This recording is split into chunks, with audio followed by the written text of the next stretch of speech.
Hello and welcome to For Future Generations, episode 38. It is the 25th of October. Hope that you're having a wonderful evening. And we're finally getting some rain out here in Texas. I don't know what it's like up there by you, Sean, but man, happy to have it. It's been dry, it has been hot, and it has been nice to have this cool, wet weather just for a change. But speaking of Sean, how are you, man? How are you doing? Well, it is flooding down in Texas. I'll tell you that. Fort Worth, south part of Fort Worth, especially, is underwater. So, I don't know what's wrong with their infrastructure. If they elected some not so great people or what, but it's pretty wild right now. Elected some people who built houses in a floodplain or something like that. Who knows? Yeah, maybe. Who knows? Yeah, who knows? But glad to have you along, man. But tonight we are also joined by my friend Nick Barnes. And Nick Barnes is formerly a PCA or not PC. Is it PCA pastor? I forget. I was licensed in the PCA, but I was ordained in the Orthodox Presbyterian Church. Okay, so he was an OPC pastor, PCA ordained, but OPC pastor. But OPC ordained, licensed in the PCA. But sorry. Yeah, technicalities, folks. I am none of these things. But now you're in the PC USA, right? Like, that's what's going on. That's right. No.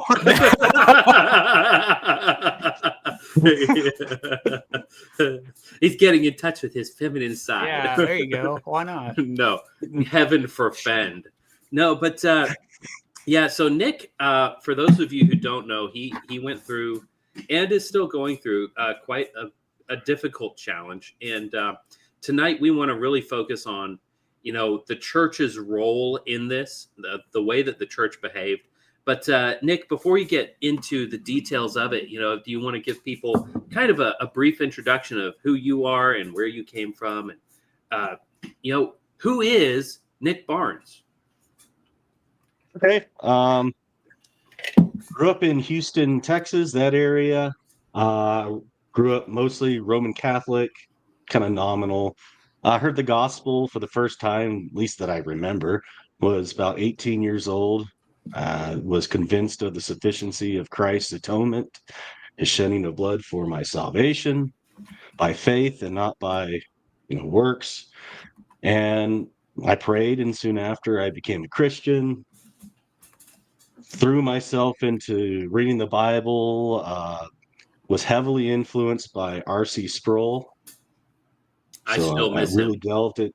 Oh, yeah, he was great influence in my life. A champion. Mm-hmm. Yeah. And went to college, Red Raider. You can't tell from the shirt, but yeah. Texas boy through and through. Yeah, studied a lot of church history classics, so like Greek, ancient Romans, did all that. Then I was a landman for a year. Then I went to University of Missouri, a graduate program there in religious studies, studied church history, among other things, taught Introduction to the New Testament for one lecture, and then I led the discussions. I was a teacher's assistant. Cool. Then during that time, I was attending at 19 years old, I joined the Presbyterian Church in America. Joined a pretty solid church. I really enjoyed the doctrines, the teaching, the evangelism. Really enjoyed apologetics, talking to people about their faith. Then when I was I became engaged to a girl in the CREC. Right before I went to the University of Missouri. She was a elder's daughter, sorry. Solid Christian, from all accounts, a solid Christian family. Seemed like a very solid church. High morals. So tell us about, you don't have to dox who these people are, but tell us, how did you meet this girl, and what kind of, you said it was a CREC church and her father was an elder in that church. I mean, what was the situation like? How did you run into them, and what did it seem like at the moment when these when this relationship was kind of being as it were, budding out? Okay, I had tried my first time at online dating. She found Hmm. me and she said, Aha! "You look just about perfect." And I was like, "Really? Oh, she's Wow! pretty looking, you know?" Okay. Well, I asked her a few Bible questions about justification, inerrancy, stuff about baptism, and Mm-hmm. seemed to be pretty solid. I went over a lot. Um, Visitor during weekends, attended her church. Uh, I, Absolutely beautiful worship. Psalms were sung, Mm-hmm. multiple readings of scripture, uh, pretty decent sermons from my understanding at that point in time, and a very friendly, extremely friendly church community. I mean, they would all come over, shake my hands, invite me over, spend time with their family, go out to dinner with other young couples in the church. Mm-hmm. I So mean, it seemed like a really good community. And yeah, how long like she contacted you on this dating site? I mean, it sounds and when you described this to me, it sounded almost like she was hunting for a guy, like she was looking for I think so. somebody, and I think so. she was maybe more desperate to get married than you were. Which, as Yeah. a young guy, having been a young unmarried guy, we get pretty desperate. But she may have been more interested than you were. What were there red flags along the way? Oh, not that I knew of them. Of course, I was Mm-hmm. very naive. Nobody talked about this. I was reading Doug Wilson books about, Mm-hmm. you know, Christian courtship, the reforming marriage or reform marriage, that book Uh-huh. too. And just saying, okay, look, they believe that the father's the head of the household. Da, da, da. She believes this. She's read these books too. Mm-hmm. Um, Believes it in but then theory, anyway. right, but the red flag that it was the love bombing. I think that a very naive guy, you know, I was pretty innocent. like, like, Just a uh, cute little Catholic boy, just a little yeah, altar boy, never done anything wrong. I didn't know what was going on. She's like, she was so into me. Like, it was Yeah. crazy. It was Uh-huh. just, I love you. You're great. I was like floating on the clouds. I thought, Yeah. man, Yeah. this is woman so awesome. Mm-hmm. Mm-hmm. Yeah. Um, Quickly So got how engaged. how long was that period? Like, how long was it between when you met, when you got engaged, and then wedding? About a What was month. that time period? It was about a month before after we met in person to when we got engaged. Then it Okay. was like then we got married like 9 or 10 months later. Mm-hmm. So it happened fast. So like within a Oh yeah. year. Within a Yeah. year. Yeah. And I was okay with that. I was like, yeah, I Yeah. was Yeah. gonna have a godly wife, godly family, Mm-hmm. raise kids. How old Mm-hmm. were you at this time? I was 23, 23. And she was 22. okay. It's like a five. Yeah. There's like 5 months Yeah. difference, So but it's yeah. not like she was Yeah. about to hit the wall and she was like, oh, Right. man, No. I gotta find somewhere to put my eggs real quick. It Yeah. was she was, she's but there's something going on there. So yeah, I mean, for young guys who haven't gotten married, who might be watching this program, there's going to be some things that we talk about that are red flags in a woman. Before we get into how those things can be proven, demonstrated to have been red flags, one of them, like Nick was just saying, man, like you were just saying, the love bombing. Her coming in and just really, really just talking about how you're the best thing ever. She's really just so happy with you, all this stuff. And that's not to say that this is always bad. All right. The thing about red flags is red flags are a caution. All right. But it doesn't mean, necessarily that this person is a bad person. You may just be the one lucky guy in the whole world who found a woman who is just loving it, just absolutely in love with you. Um, and that may be good, but if not, just tread carefully. Tread carefully. That's all we have to say so far. But with that said, so Nick, it was about a month from when you met the first time. So you met on a dating site, but then in person about a month later, and after that, engaged engaged for 9 months. But tell us about that engagement period. You know, were there things that happened, red flags or really serious problems that came up during that? Yeah. One, she majorly had disrespected me at one time in front of my best friend. Hmm. Yeah, That was definitely a one. red flag. Do you want to tell us what that means? Because I mean, that could mean different things to people.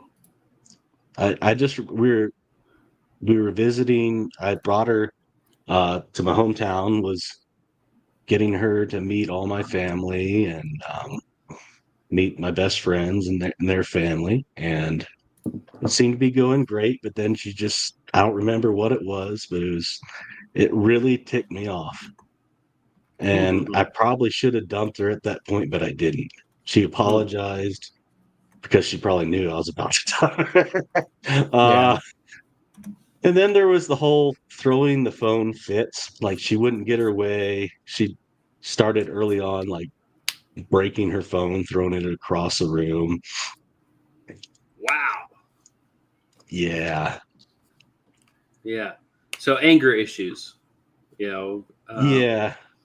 Yeah. And Which, it's go ahead. weird. Like, I don't know what percentage of women do this, but I'm sure it's a very large percentage. But Yeah. like, it's like when they can sense that like it's a public situation, and so they've got like the edge over you, and they know that they can just blow this up, and it will look bad on you and not all that bad on them, because we don't actually, as a society, hold women up to Hold any women kind responsible. of, yeah, there's no responsibility or standards or anything. So it's like, oh, she threw a fit. That's obviously his fault. Yeah.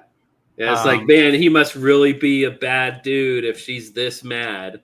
So like guys Yeah. have like the cool heads where it's like, hey, we're in public right now. I know we're both really upset. Let's go ahead and, bring this into a private situation. Yeah. But Let's go no, get in the car. I'll burn it all down right now. Like, Oh, like, yeah. So I would do this right here in Walmart. So I think I think a lot of guys can understand what you're saying when you mention like something in public, or like destroying something that a guy is going to say, like, well, if I destroy this, then I won't have it anymore, or I'll have to buy a new one. Like, this is a piece of technology that I need to still have after this tantrum is over. But women are like, I don't care. Let me just break a lamp or something. Yeah. And my sister remembered that, my little sister, because she was staying at my house, my mom's house, because I was working every which way in Texas at that point. So we were visiting. She stayed at my mom's house, and my sister saw her do that. My little sister. Another red flag. This one I probably really should have paid attention to was addiction to social media, and she always had these guys. Oh, they're just friends. They're like family, like a brother to me.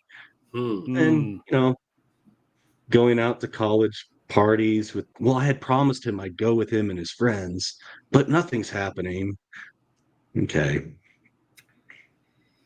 Yeah. Why'd you promise that? That's the first question. Like, what do you mean you promised you would go to a party with this guy? Like, what does that even mean?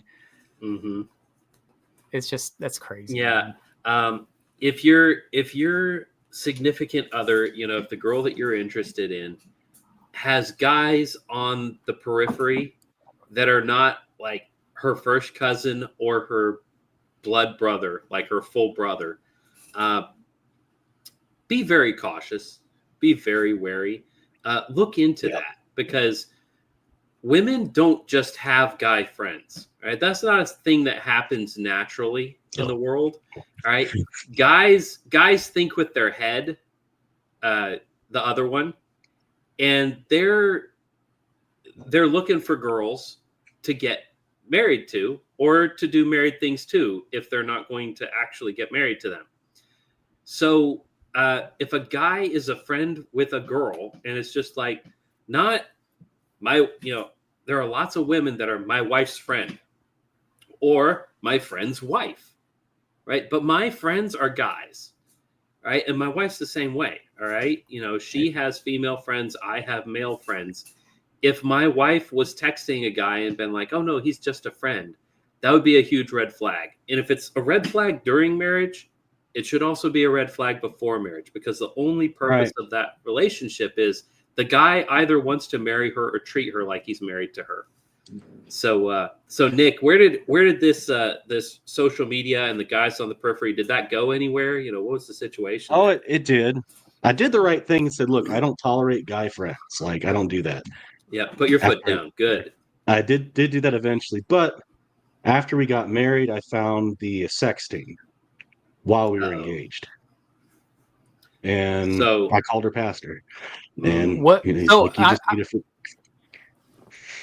Now I'm trying to understand the timeline on that. So they were still in her phone. So these were old, or like these were going on, like engaged. You said it was while you're engaged. Married. What? Yeah. So I put my foot down, and I thought, must have ended. We lived, like, another thing was long distance, so I was like 4 hours away. So, right. So there's no monitoring of that really on my end. Mm-hmm. I just trusted, but no, I couldn't. And I Mm-hmm. trusted that, okay, she agreed she's going to do this. But then I found the texting after I'd gotten married. I found the messages, the sexting. Mm-hmm. About when you say sexting, is it like, is it like nudie pictures? Is it like graphic descriptions? Like what? If you want to get into that, what they're gonna, very graphic descriptions of what they're gonna do to each other and what they're watching on the screen while they're talking to each other. Okay, so it's like, yeah. All right, so that kind of a thing. So this is not church girl behavior. No, this is very much not church girl behavior. And you said, okay, go ahead. I'm sorry, like I have to keep interrupting because like I know you've told this story to like a million different people, but like I have not heard this story in full, so I'm trying to get a timeline on this. So she was doing the sexting while you're engaged. How deep into the marriage did you find it?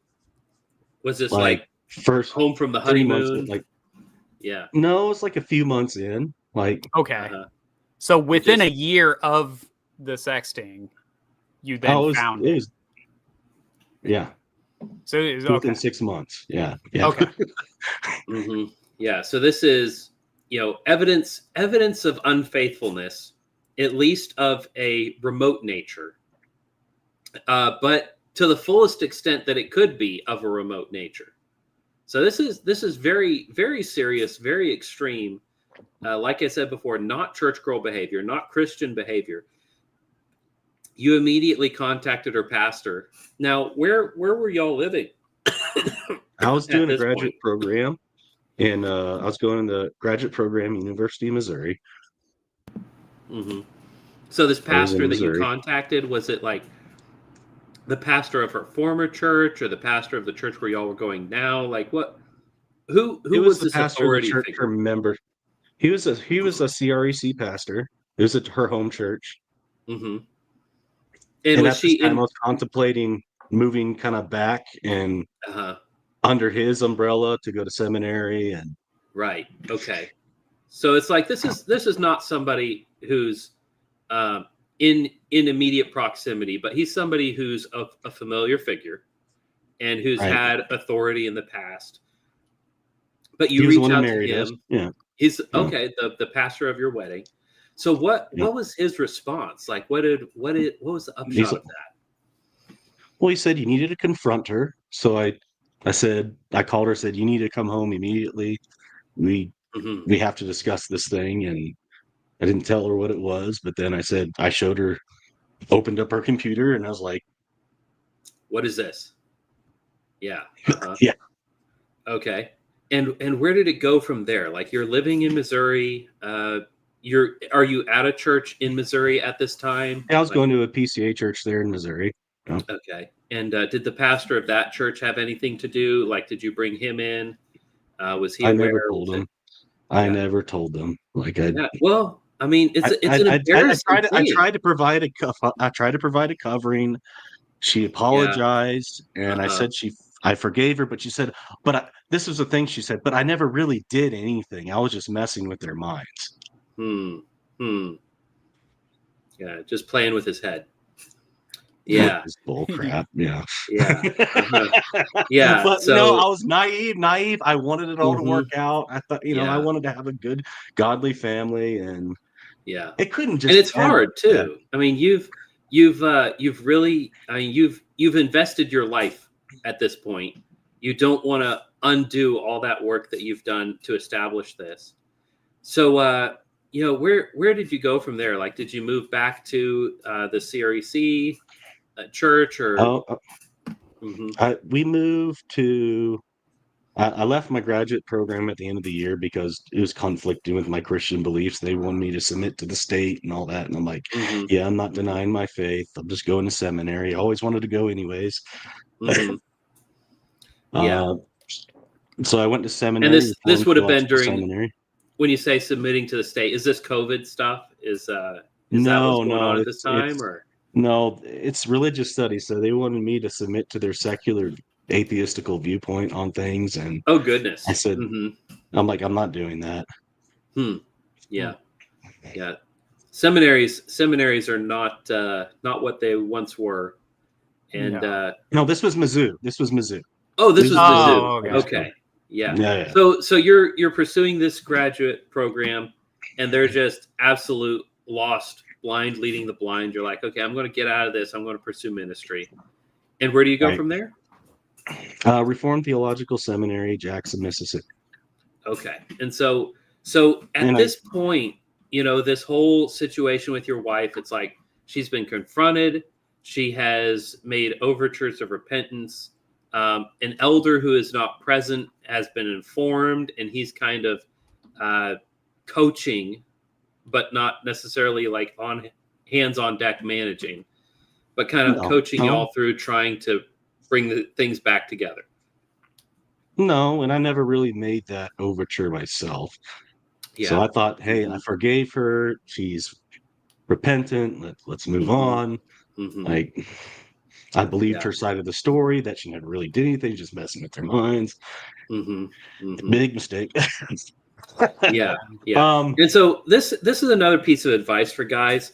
Um, and this is actually true the other way too. Okay, generally, if somebody admits to wrongdoing, especially of a sexual nature, it's almost always worse than what they're admitting.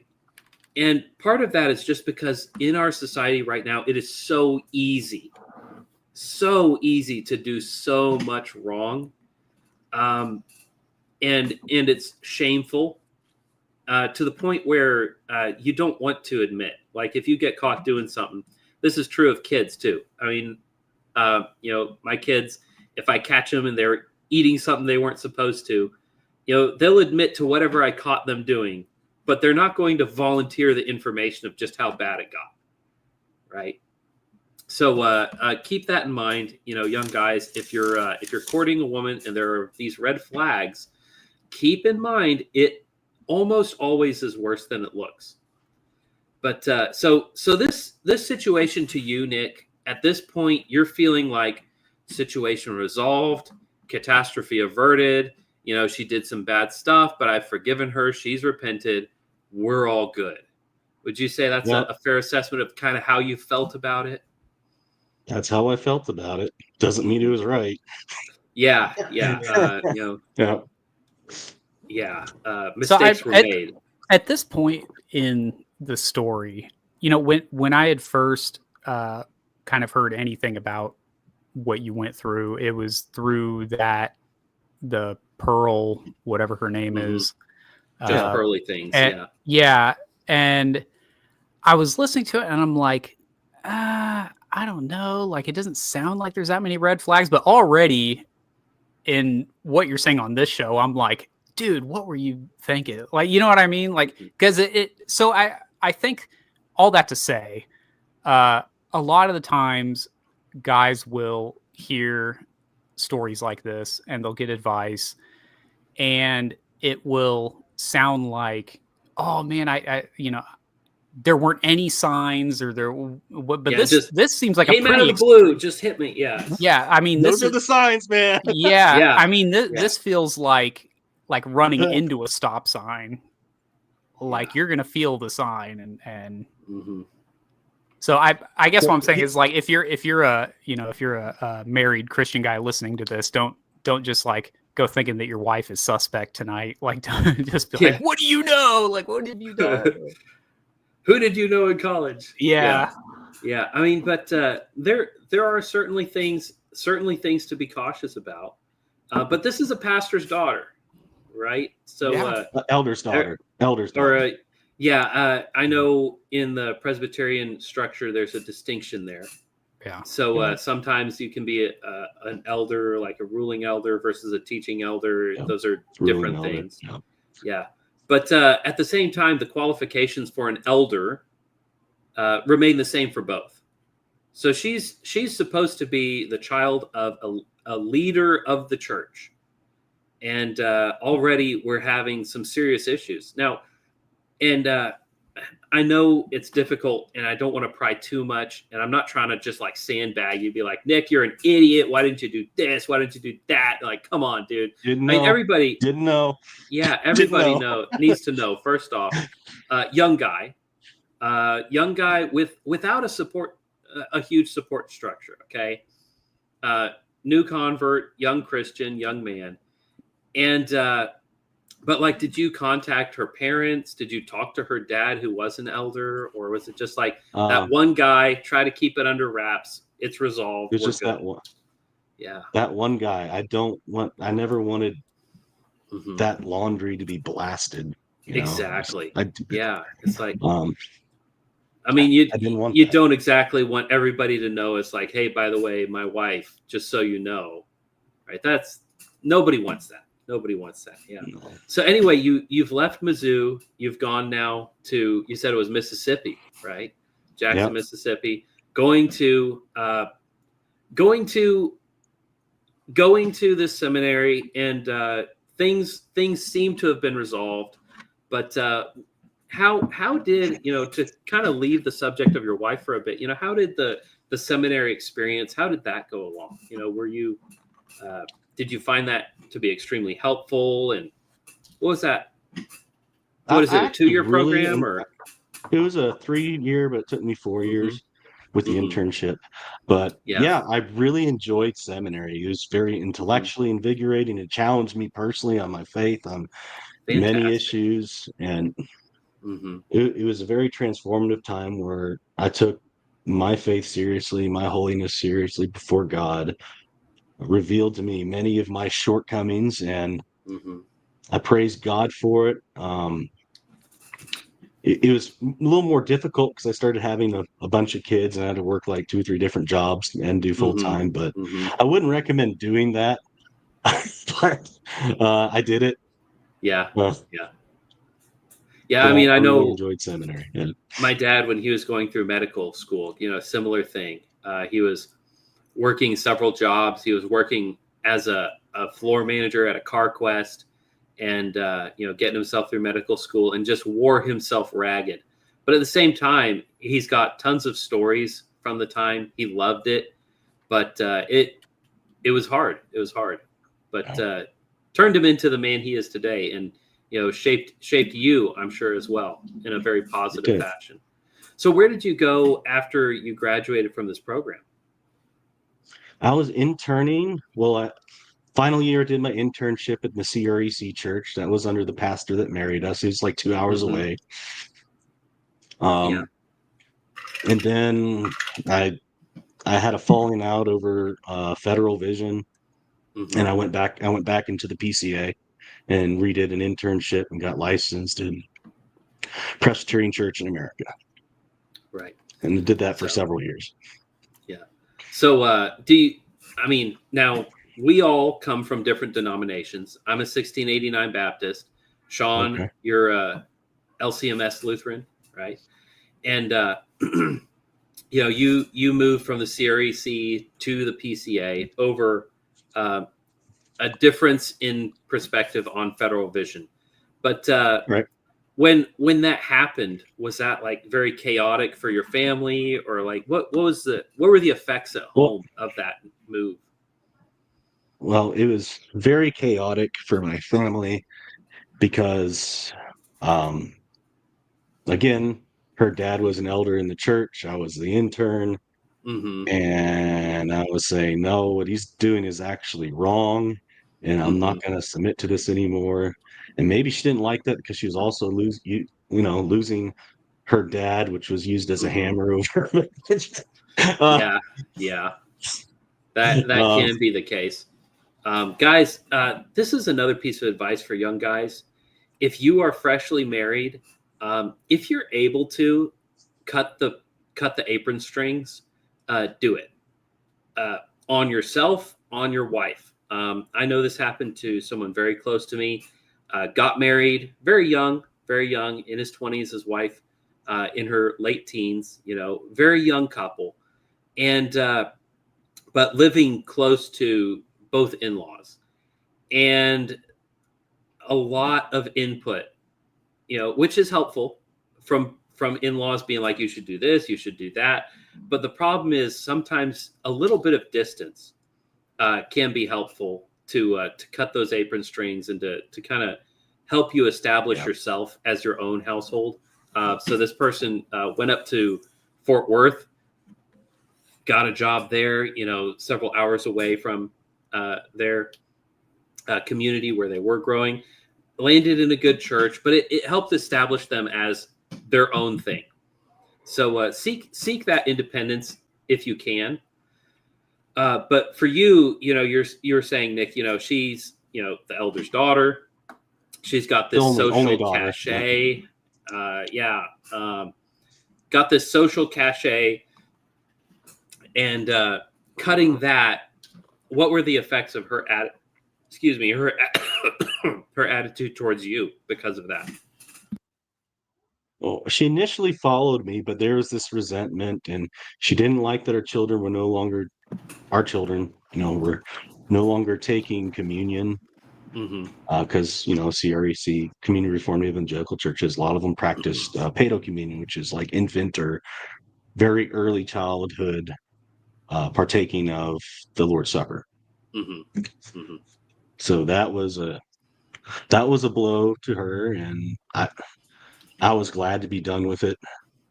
I had teaching that I could sink my teeth into and understand, and not walk away, questioning what it is the pastor just said. Mm-hmm. Yeah. I really appreciate that, and but I think she felt ostracized from her community, Mm-hmm. and everybody's looking at her. Why'd you leave? What's going on? Mm-hmm.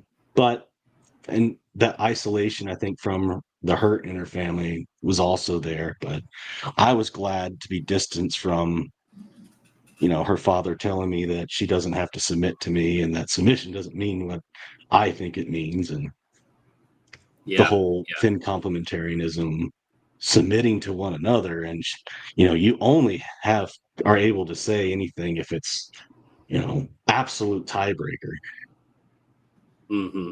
Mm-hmm. So Yeah. I mean, we've seen clips going around on Twitter and Facebook from conferences where people are asking, what does it mean to submit? What does it mean to lead?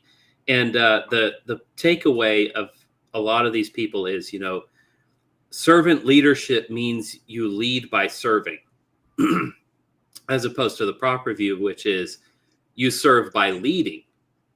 Right? yes, Your yes. service is leadership, not your leadership is service. Because if you're trying to lead by being a servant, that's not what servants do.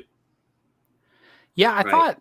thought, a good kind of piece of advice on this, I guess, came from all places, John Piper, that I've heard, which people are like, what, John Piper? But he had said that like the leader in, the leader in a marriage needs to be the man, but what you need to do to be that leader is be the guy who says, let's. So like, let's do this thing.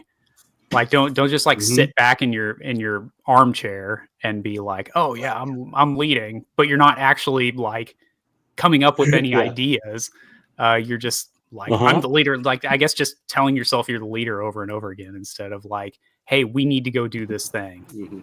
Do And you feel in charge? I always thought, I just, when I heard that, I was like, that's a good way to put it because it just Yeah. it clicked for me.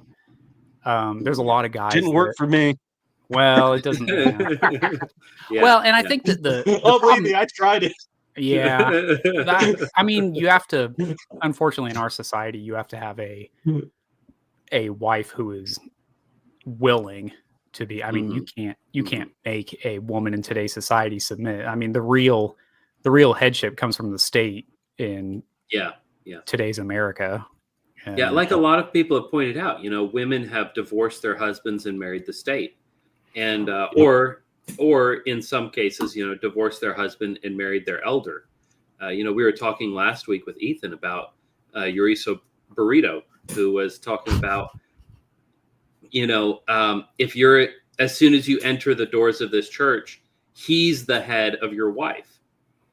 Saying in no uncertain terms, he's the one who's the head of your family and your wife when you're in the doors of his church, which is his reasoning for why no head coverings. And that's not what the Bible says. yeah, It's so not. yeah.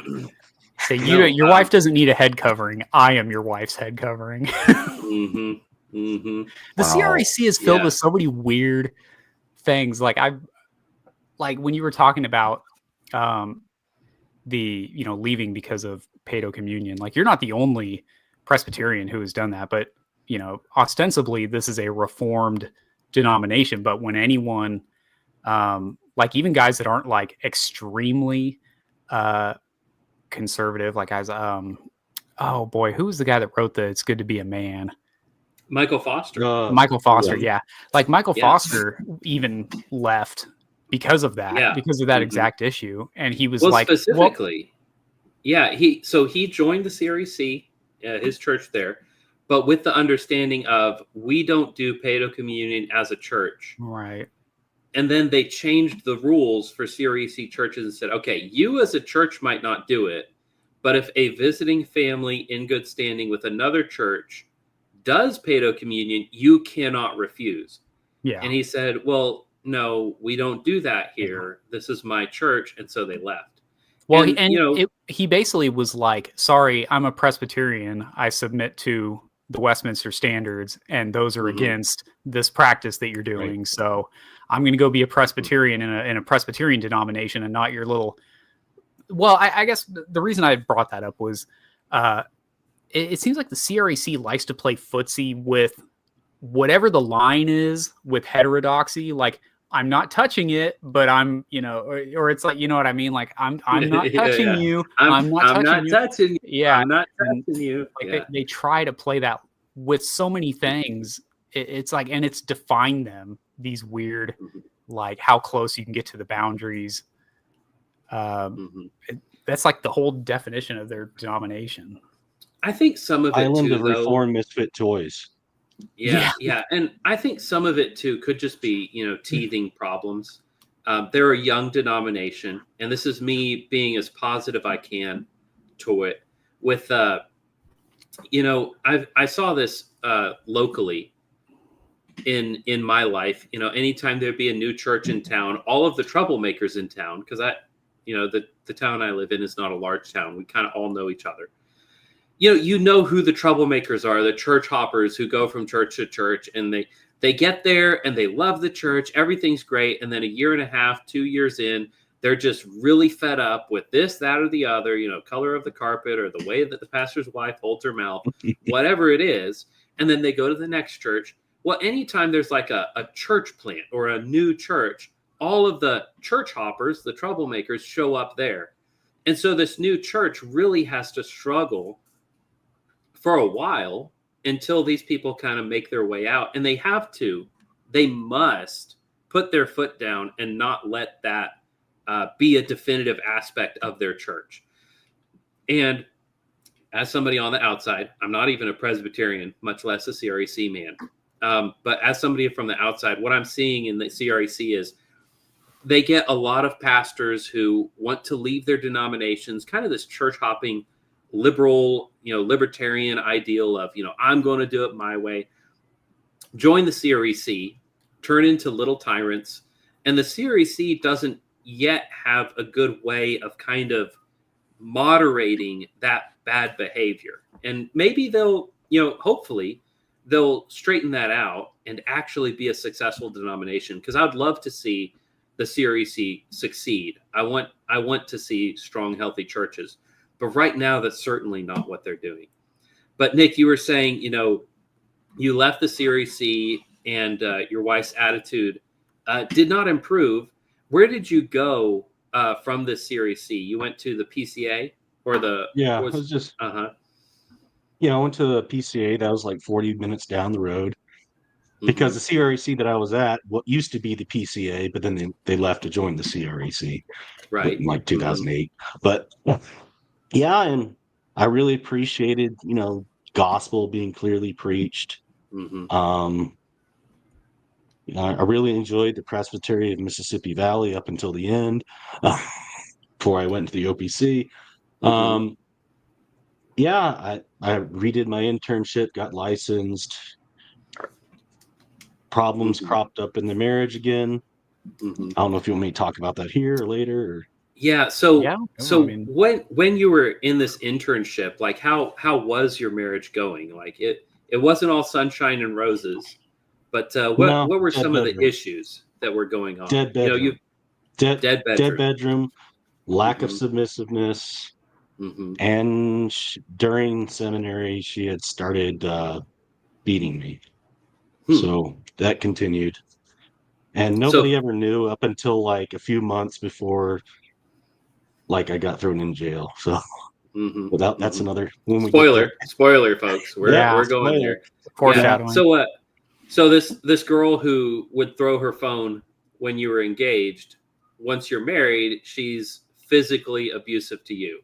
I mean, you're not the tallest guy in the world, but you're not small. You're stout, you're strong. It's not like she's killing you, but it's like she's intending to hurt you. She's being physically violent.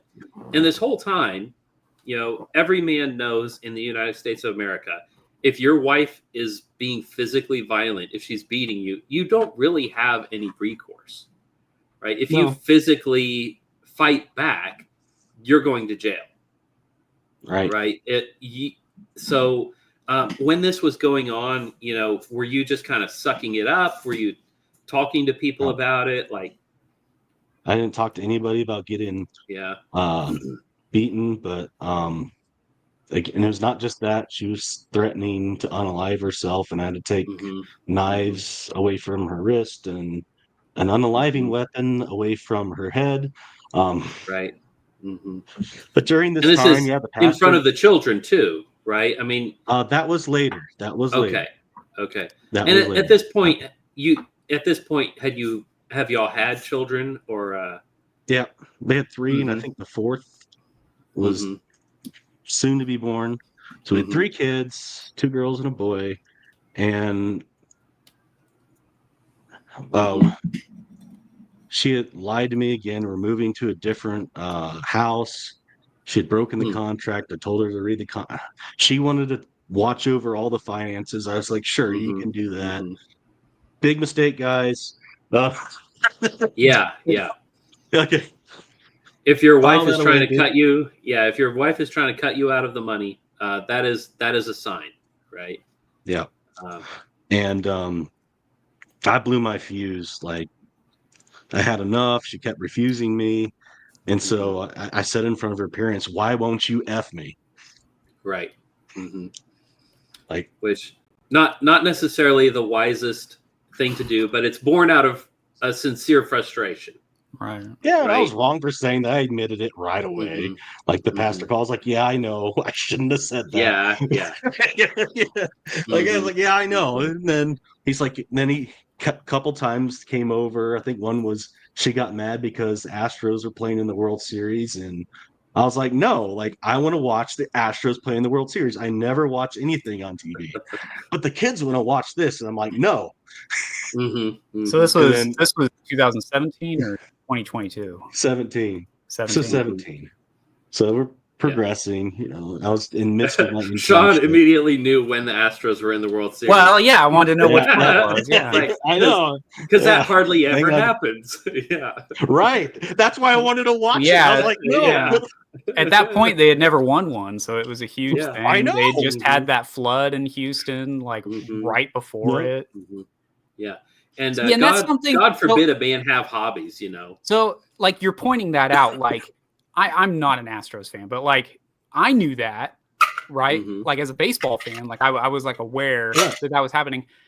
I don't know what this is. Like, even women who I feel have a decent head on their shoulders, they can't understand the what is being taken away when you remove the live element from something. Like, so like, I guess a different example is like, if I'm driving somewhere and I want to point something out to my wife, a lot of the time I have to interrupt what she's saying because it's like, hey, we're passing something. I want to take note because I want to have a conversation about whatever the thing is. Right. But that opportunity's gone in 5 seconds. So because you take forever to finish a sentence, I have to stop what you're doing, that thing I want to talk about. And, oh, you're just interrupting me. Yeah, there's a value to the moment right now. And so, like, that's a small version of, like you were saying, this is my baseball team. You know, it's, for some guys, there's a huge history to that. I don't feel that with like really any other sport, but like, you know, with baseball, you can say, or at least for me, it's like, this is the team that, you know, my father took me to go see. You know, he went to go see this team when he was a kid. You know, for me, it's like, yeah, my dad used to get drunk in this parking lot outside the stadium. I used to get drunk in this parking lot outside the stadium. You know what I mean? Like, there's a history to the thing. And so it's I don't know. I don't think women love anything as much as men love, like, things that maybe they shouldn't put so much devotion into. Like, maybe I shouldn't care that much about baseball, but I don't know where I'm going with that. Yeah. But my like point I is, said, like, you know, God forbid a man have hobbies. right. You're allowed to actually enjoy things. God made things for us to enjoy. All right. But this is something that we do see where it's like, in our society, if a man has a hobby that is interfering with his wife's, let's be blunt here, apples to apples, a man has a hobby that's interfering with his wife's hobbies, you know, his need to take a back burner and hers need to be put on center stage. You know what? I do also want to give context to what I just said. So in a MLB season, there's 162 games in the regular season. If you are I have to watch all 3 or 4 hours of every 162 games, that's okay. That's very different. But in the World Series, let me watch all potentially 7 games. Like, you know what I mean? Like there's a difference between those things. Right. Like, like, you know, some games during the year, I'll catch the highlights. Right. But all things in moderation. Yeah. Like, I mean, I like to play Age of Empires with my kids on the weekend. If I were doing that every day as soon as I got home and I was neglecting, you know, my stuff, my house, my kids, you know, that would be bad. Yeah. But if you know, if I went to relax and play a little bit here and there, it's not hurting anything. And it actually would be wrong for a wife to harangue her husband for just taking a little time to enjoy something, which is what we see here. But this is stemming from a larger issue with your wife here at this point, where it's like she's, in general, not submitting. In general, she wants to run the family her way, prioritize the things that she thinks are more important. You want to prioritize the things that you think are more important. And who gets the final say? The pastor. The Call pastor. up the elder, pastor. Here Yeah. comes Call the the hammer. pastor. You're Mhm. not loving enough. You're not serving your wife Mhm. the way she needs to be served. And I got threatened with he might bring me up on contumacy and Mhm. whatever that was. Hmm. I don't think it made sense in hindsight, but yeah. So I after that I joined a re-engaged group ministry, and things seemed to progress. I got better with dealing with her, Mhm. and Mhm. but the lack of submissiveness The dead bedroom continued. didn't Uh, improve. it did eventually, not Mhm. to anywhere where I wanted it, but it was Yeah. better than once every few months to maybe Mhm. once every couple weeks. Eventually got like that. Um, That's but still not she good. still fought me. She still fought me Mhm. fought me to death to even do that. And Mhm. she'd late night, she'd be yelling at me till like 3 in the morning, and I just give up. It's Oh like, fine, let's goodness. just do it. Mhm. Man. But it got, I thought, and eventually that kind of went away. Right Mhm. before I got a call into the OPC, Orthodox Presbyterian Church. She mellowed Mhm. out. People, multiple ministers, and other people noticed her behavior. I got on like the leadership team for that ministry, helped other people. But the thing I noticed is a lot of times it was the men that kept putting in the legwork and like just trying to improve, but Mhm. it Mhm. was problem of these very unsubmissive women that did not want to put out. Yeah, yeah. And no matter how much marriage counseling and no matter how much work that husbands seem to be willing to do, often it's very rarely reciprocated. It one side of the team, as it were, is doing all of the heavy lifting, and tale often told, I'm afraid. Yeah. So you've got this now. You've been invited by the OPC. Hmm. You go and is this the church in South Dakota? That's correct. So you pick up your family from where you're living now. You go to South Dakota, and you're established in this church. How long were you at this church in South Dakota? From like October of 2020 to officially like January of 23, but Hmm. it ended November 30th, 2022. Hmm. So about 2 years. So this 2 year period when you're in South Dakota, you go from you're at Mississippi at this point, right? I Um, was in Louisiana. you're I moved from sorry, Mississippi to Louisiana. Louisiana. Yeah, a couple hours away from Houston. You go up to middle of South Dakota, and how are things? You've been working through your own issues, try and improve your marriage. Once you've made this move, how are things in South Dakota once you get there? First off, with the church when you land, like how Oh, how are things there? initially everything was great. The elders were extremely supportive at first, and I started also ministering at the sister church, OPC church, that was 20 minutes down the road. Both sessions initially were very supportive, but I started noticing issues in the Orthodox Presbyterian Church. Hmm. Even right before I got ordained, I even sent it to the credentials committee. Said, "Look, is this going to be a problem?" Because I saw what was going on with the Geneva Commons and Hmm. Amy Bird. And I was Hmm. like, why are they defending this lady when she's preaching heresy? Hmm. I'm like, yeah, Yeah. they might have should So have said some of the things they said, whatever. But yeah. you're So throwing first these off, guys under the bus. woman preaching problem already, but woman preaching heresy even worse. But for the people, most of our viewers probably are familiar with the Genevan Commons and the whole meltdown that happened there. But for those who aren't familiar, could you give us just like the 10-second top down view of what happened there and how was the OPC involved in that?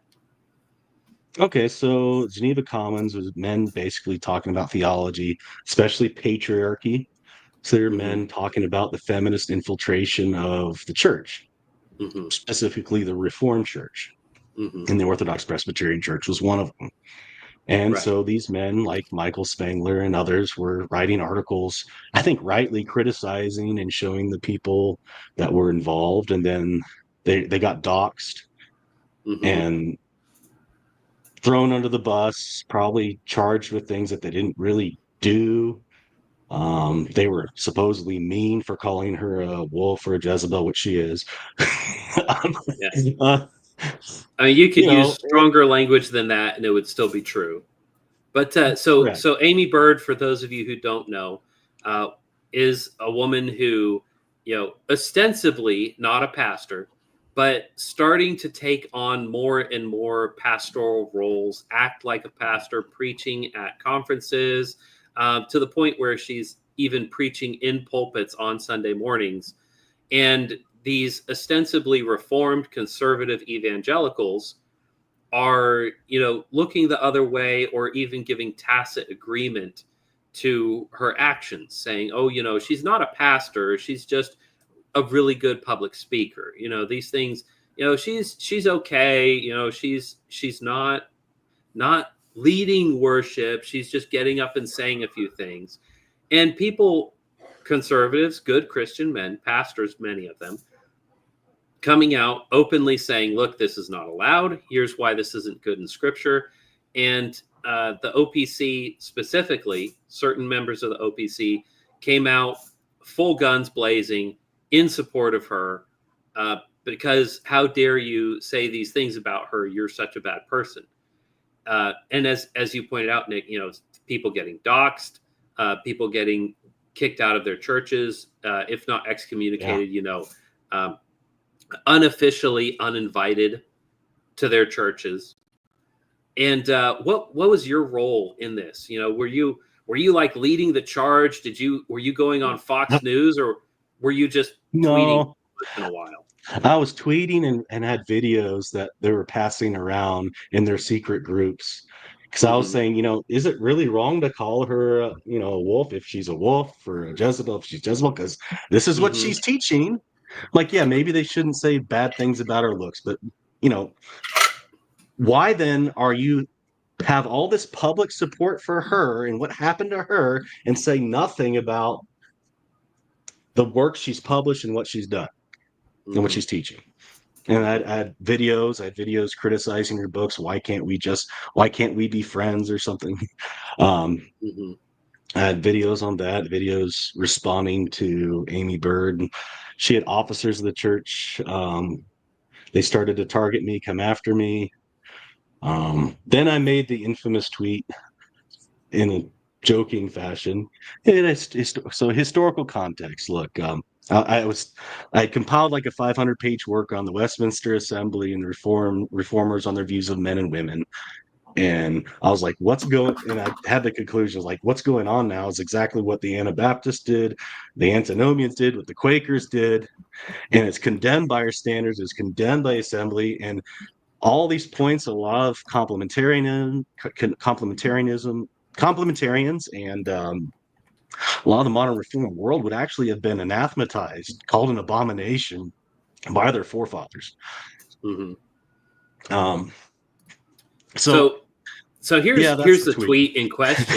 So some guy, Timothy Cho.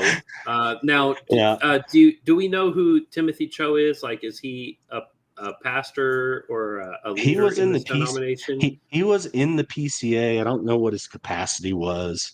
But I he's a forgot. known entity there, right? Yeah, So he tweets out, "Who are your favorite women pastors, preachers, theologians, teachers, authors, etc." And Nick Barnes, OPC, retweets, and he yeah, says, "I'm in between hung or burnt." All right, yep. It so was tongue in cheek. just being a little bit trolly here, just being a little bit of a troll, being Yeah, like, yeah, okay, women pastors should be hung or burnt.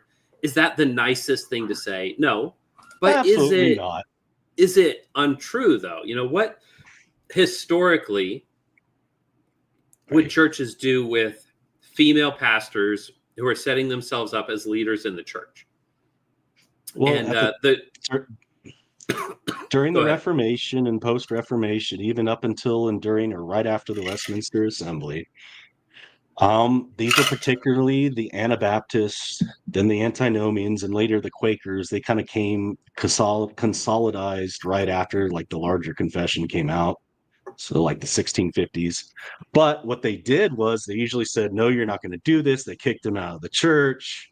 Um, uh, Many times what historically they did to Anabaptists was, and other heretics was hanging, burnings, drownings, etc. I mean, that was like usually the last step in the order of process. It happened. You've been told stop doing this. You've been told to stop preaching heresy. You've been kicked out of our town, and you keep coming back. So the solution is the magistrate, and this is not for the people. Just to be clear, this is not most of the time. This is not church elders going out and tying the noose, right? This is church elders No. the local magistrate saying this person is doing what the Old Testament says, blaspheming God in public. And the Bible says that blasphemers should, thou shalt not suffer a witch to live. Blasphemers should be put to death. And so this happened quite often. People who were public blasphemers, who were teaching abject heresy, causing people to stumble, causing people to make shipwreck of the faith, leading whole families down into hell. The magistrate then would take in the extreme cases when this would not be solved, would take the final step of putting these people to death. And so you are just kind of tongue-in-cheek making reference to that, hey, these people are heretics, and we know what Christians used to do to heretics. So and there's several tweets below that explaining that at the time. But and it's like the snippet they take. Yeah. Do I need to write a dissertation every time I put out a kind of controversial trolly tweet? And evidently the answer to that is yes. You're not allowed to say things that would offend people that way. But this is not unorthodox. Right? This is not anti-scriptural. This is standard operating procedure for a Christian society. And what was the upshot, though, of this tweet? Like, what were the ramifications? What happened to you because of this? Oh, they were spamming all the church phones, calling my elders, calling my presbytery, writing complaints. I was told to apologize, and I did it like two different times. Apparently, it was still not good enough. I thought, I was like, look, I was not trying to say that we should, go out and do this to people or anything like that. I was not saying that we should show up to Amy Bird's house and hang her, right? That never happened. Literally never happened. In my mind, right? No. Like, it was a bad joke. Maybe I shouldn't have joked about it, but a lot of people's feelings got hurt, and they were mad because, oh, well, my grandmother was a missionary and taught at this seminary, or well, my wife used to be in the PCUSA and now she's not, but I'm still offended. So not even people who are actually directly related to this dispute, but because you said some naughty words coming out against you. And what happened locally? Like, were you contacted by elders? Were you removed from your position? I called them. I called the elders. I said, look, this is what happened. Then we had a congregational meeting. They didn't ask me to do it. I just did it myself. Said, look, I shouldn't have put the tweet out. I didn't intend for all this to happen. I'll be more careful in the future. I'm sorry. And moved on. Yeah. But this is kind of setting a precedence for how the denomination in which you are serving, how they handled people with orthodox beliefs that have fallen out of fashion. Is, there's a shame game and a ritual where you have to say you're sorry.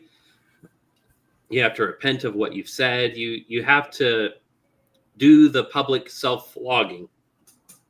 And you complied. You did that. I did. Did that solve the problem? That called me, and no. Yeah. They still came after me. And I had other seminary people working at seminaries sending letters to other sessions. like the one I was serving that was not my own session, talking about we can't send this guy over here for an internship. Can you believe what he said and says about women? Mm-hmm. So these are seminaries now that I was completely blackballed from as well, Mm-hmm. and So for people kind of who, shunned in the so OP sector. Yeah. for folks who say, the internet is not real life, the thing is, it touches real life. This is something that was said online, and it had real in-person effects, to where in the local church, you're having to go through this humiliation ritual. You're having to apologize, and no matter how many times you apologize, it's never enough. Never enough. So here's a bit of advice, guys: don't apologize. Even if you think you might have said something wrong, don't apologize. Unless you did something against a particular person, apologize to that person, but you don't need to apologize to the world, because that isn't going to solve your problem. It just isn't. It really isn't. And never apologize for non-sins.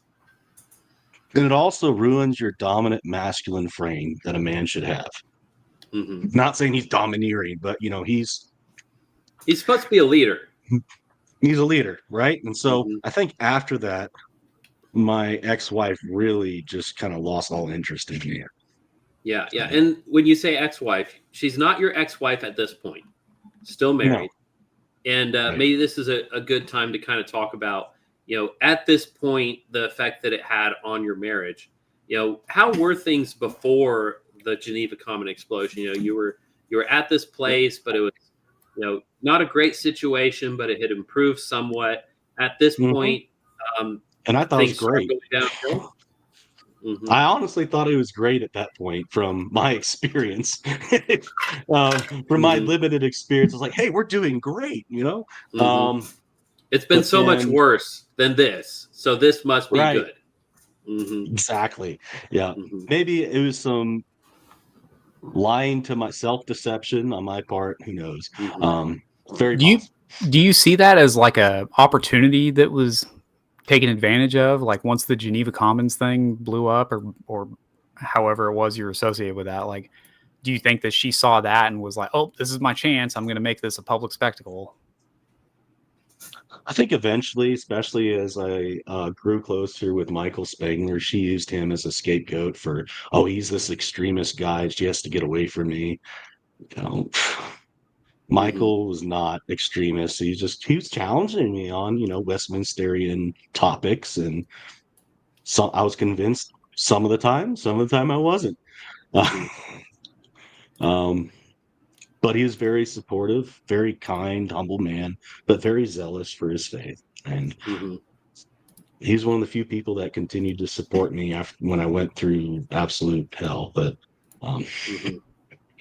so Dead Bedroom continued pretty much after this. And then she started going on trips. I don't know if you want to keep going on that topic, but trips without me, then. And were these like not authorized? Were you telling her don't go and she was going, or no? It was like just I didn't have much vacation time, and she wanted to go home, and I was like, look, it's summer. I only have 2 weeks off a year. You've used them. You don't have anything to do right now. The kids are out of school. Go ahead, go visit home. Go do your family reunion stuff and all that. Like, and when she would come back from these trips, would it be like her behavior improved or got worse, or what was the situation there? Yeah. See, I've noticed, and this is kind of almost unrelated, but a similar situation where, how if you're watching somebody's kids, like if you've got a brother who's working full time, he's like, hey, can you watch my kids on Thursday afternoon until I get off of work and can come pick them up? And it's like anytime they just got back from their grandparents and you're watching them, their behavior's a lot better. Or anytime they're, they just came back from daycare and you're watching them and their behavior's a lot worse. It's like you can tell the influences on these people are having an effect in their daily life. And you're saying when she came back from these trips, how would would her behavior be more submissive or less submissive after she spent this time with her dad, an elder in the Series C, her friends in Series C churches, ostensibly Christian people? How was her behavior?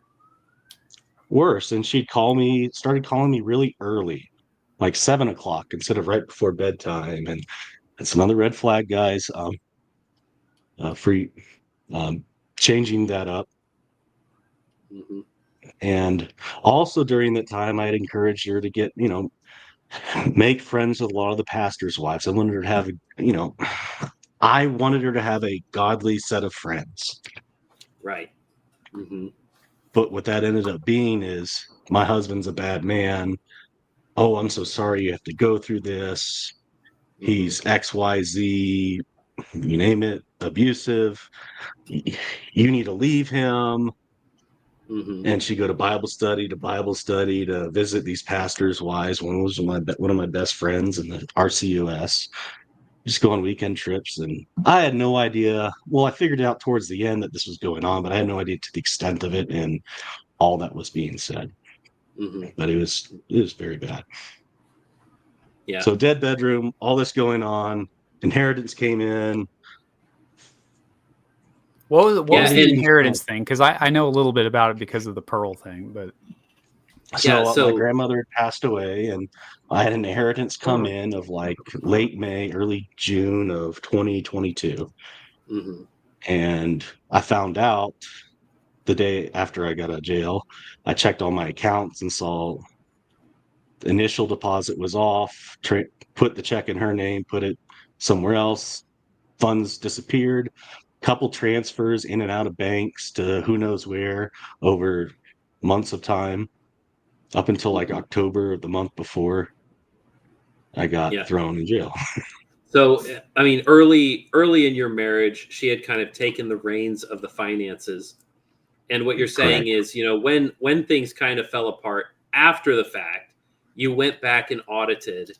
And what you're finding is actually this financial responsibility that she has assumed under your authority in your name has been mismanaged, pilfered, laundered, etc., to the point where this big cash inheritance, which is supposed to be a gift, a parting gift from a loved one, and a kind of a commiseration for your loss, has been completely consumed at this point.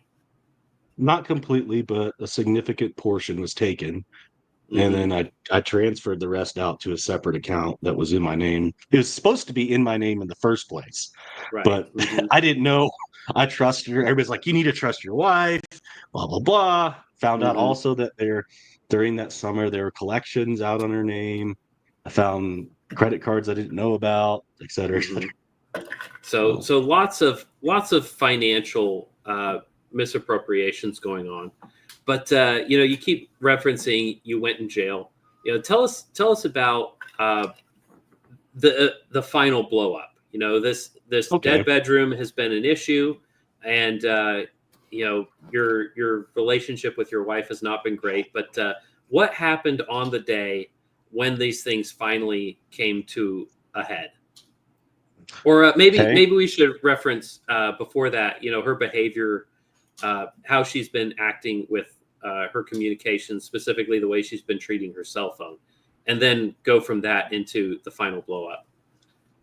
Well, she started hiding her cell phone from me, deleting messages, turning her phone and deleting messages, talking with her phone turned when I'm sitting next to her, hanging up the phone when I'd walk in the door or in the room, sleeping with her phone face down.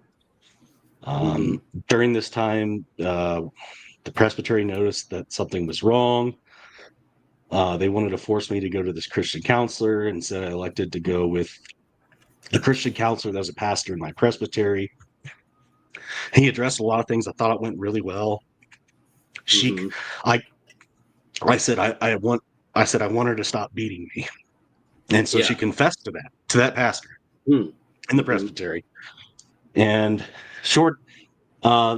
then apparently that wasn't good enough, and she had apparently been calling elders on the phone in our church and didn't want that, wanted to go to this professional guy that I was warned against by other members of our presbytery. Didn't know him, but I was warned against him. And the presbytery had strongly recommended or advised something of that language to pursue Christian counseling. And so I was being pretty much yelled at, or voices were raised at the session meeting where they was like, "You're not obeying presbytery. You're not doing this," which is, of course, I had no obligation to. I wasn't disobeying anything. Right, Fact, right. They can't tell you which marriage counselor you're supposed to go to. You're going to a marriage counselor who is in the denomination. He's in good standing, but they're berating you because you're not heeding the voice of your wife and following her lead to go to a different counselor that she prefers. or the one that the elder wanted me to see. Right, right. Yeah. So you're going to the wrong one. It's not a question of this guy's not a Christian, right? You're not going to some Darwinian psychologist, some evolutionary psychologist who's like, it's because of the monkey brain, right? None of this nonsense. You're going to a Christian counselor in that denomination, but because you're not going to the one that your wife and the pastor prefer, you are in disobedience to the presbytery. And what were the ramifications of that? Like, was there threatening of your position or? No, I just said, fine, I'll go with your Christian counselor. And the day before I contacted him, and that night, the next day we were supposed to meet with him, right? That night, I was trying to do what the other pastoral counselor was saying, trying to reinitiate intimacy the way he suggested, not like full-blown sexual intimacy, but just touching, like we agreed to. And, I touched her leg, said, "Hey, let's go inside and let's get in the bedroom," or something like that. And she said no. So I said, "Okay, well, you know what? Park the car." I tried to make it an amusing outing, mystery and all that stuff. I tried. I said, "Just get out of the car." I said, "Get the F out of the car." And I shouldn't have done that. And I repent of that, But I was frustrated. So I went away. I went away and I was going to go fishing, just clear my head. So I drove like hour and a half away to it's like the Missouri River. There's a dam there. And I was going to go walleye and white bass fishing, but it was too cold. It was really, really cold in South Dakota at the end of November, and the wind was blowing, and I didn't have all the stuff I needed. So I just kind of stayed in my car for a while and prayed and got my mind straight. Then I drove back home and drove by, noticed there's a car there. Wasn't another guy. It was like another pastor that was meddling, and this other woman that was also in the meddling, and the support group that she was calling around behind my back. And by the way, all this time she wouldn't sleep in the same bed, refused to be in the same room with me. Okay. Anyways, got back. We had an agreement that we could take each other's phones and check them whenever we wanted from early on in our marriage. So guess what I did? I took her phone.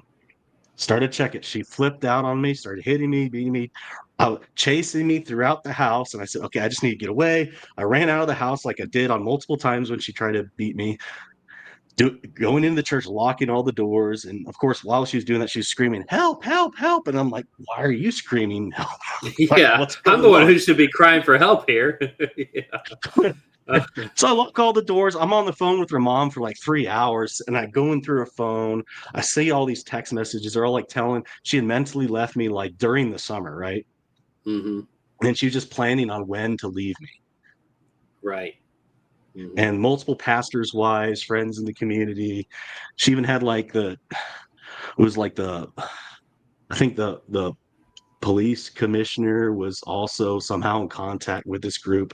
A lot of ministers. One was my friend in the RCUS and his wife, and I was just like, "What the crap?" And yeah, so your supposed friend is in a secret group chat with your wife conspiring against you. Yeah, it wasn't that one was not in the group chat. It was just one-on-one. Yeah. Okay. But it was still there. And and he wasn't talking to you about this, was he? No. Guess not. Yeah.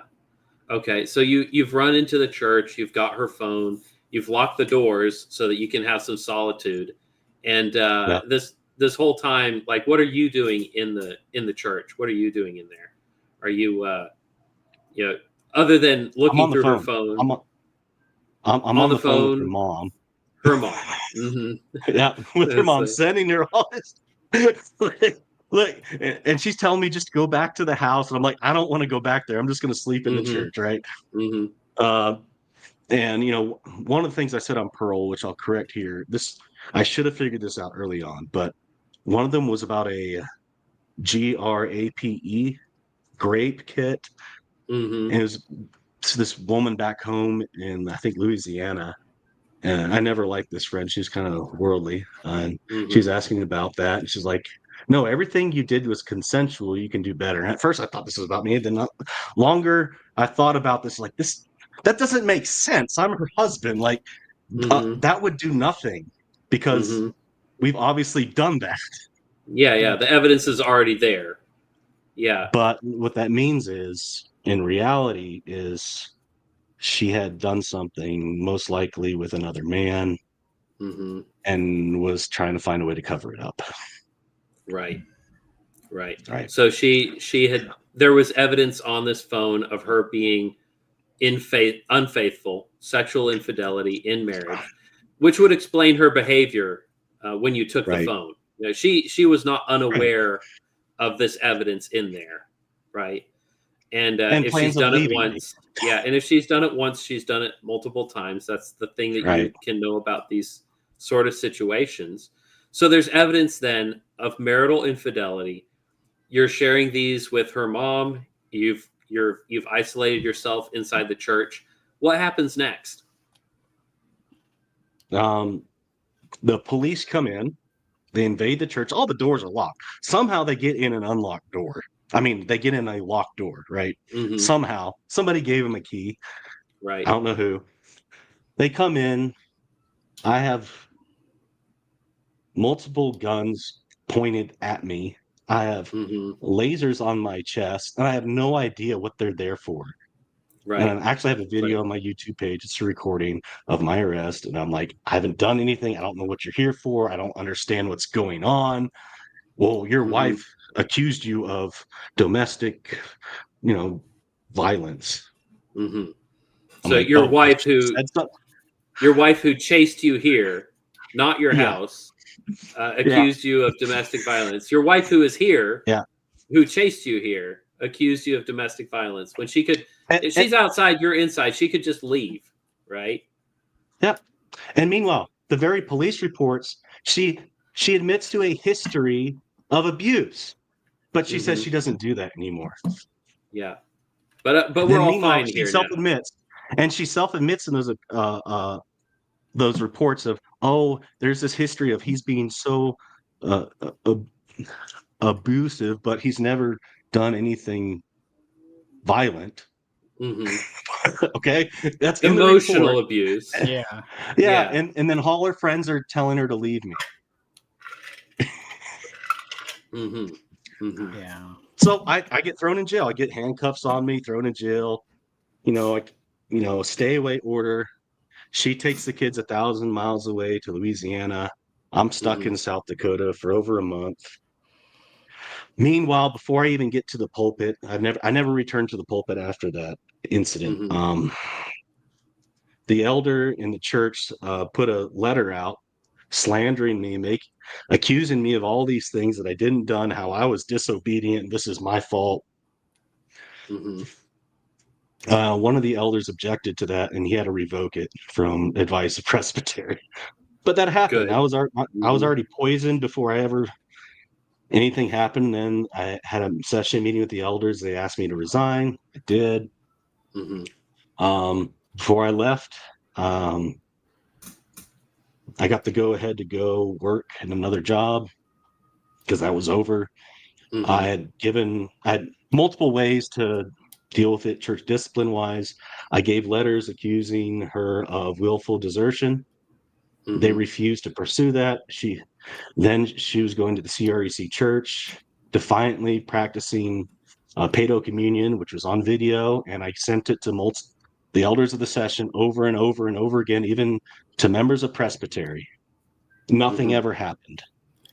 So that's always frustrating when I mean, I've heard so many stories of, I mean, it's different versions of it, but basically a guy who, is a faithful Christian, and then the wife is taking the kids to do something that confuses that faith, whether it be we just don't go to church anymore, or we go to a church that does some practice that I don't approve of. Like I can't even imagine that happening. Because, for those who aren't, I guess, like deeply read and deeply convicted about certain denominational distinctives, like when that gets crossed, especially by a spouse or former spouse, whatever the situation may be, like that hurts. Like I know for some people, when they go to church, they're like, well, it's all the same and whatever. It's just one God and different expressions or whatever crazy thing people say. But like when you go as far as like seminary, like you're getting into the weeds of, I don't think people understand that. Like I just went to undergrad Bible college, and man, like you get into some weeds when you study that stuff. And so you get some really strong convictions, and unless you've experienced that in some capacity, you don't understand what it's like to, see, like you're saying, seeking video of, your wife just like doing something with the kids that you don't want them to be doing. And it's got to be super confusing for the kids too, because they're like, well, when I'm with mom, we do whatever. And when we're with dad, if we're ever with dad, then, we're doing this completely other thing. Like, I don't even know what the Christian faith is. So anyways, I'll get off my soapbox on that.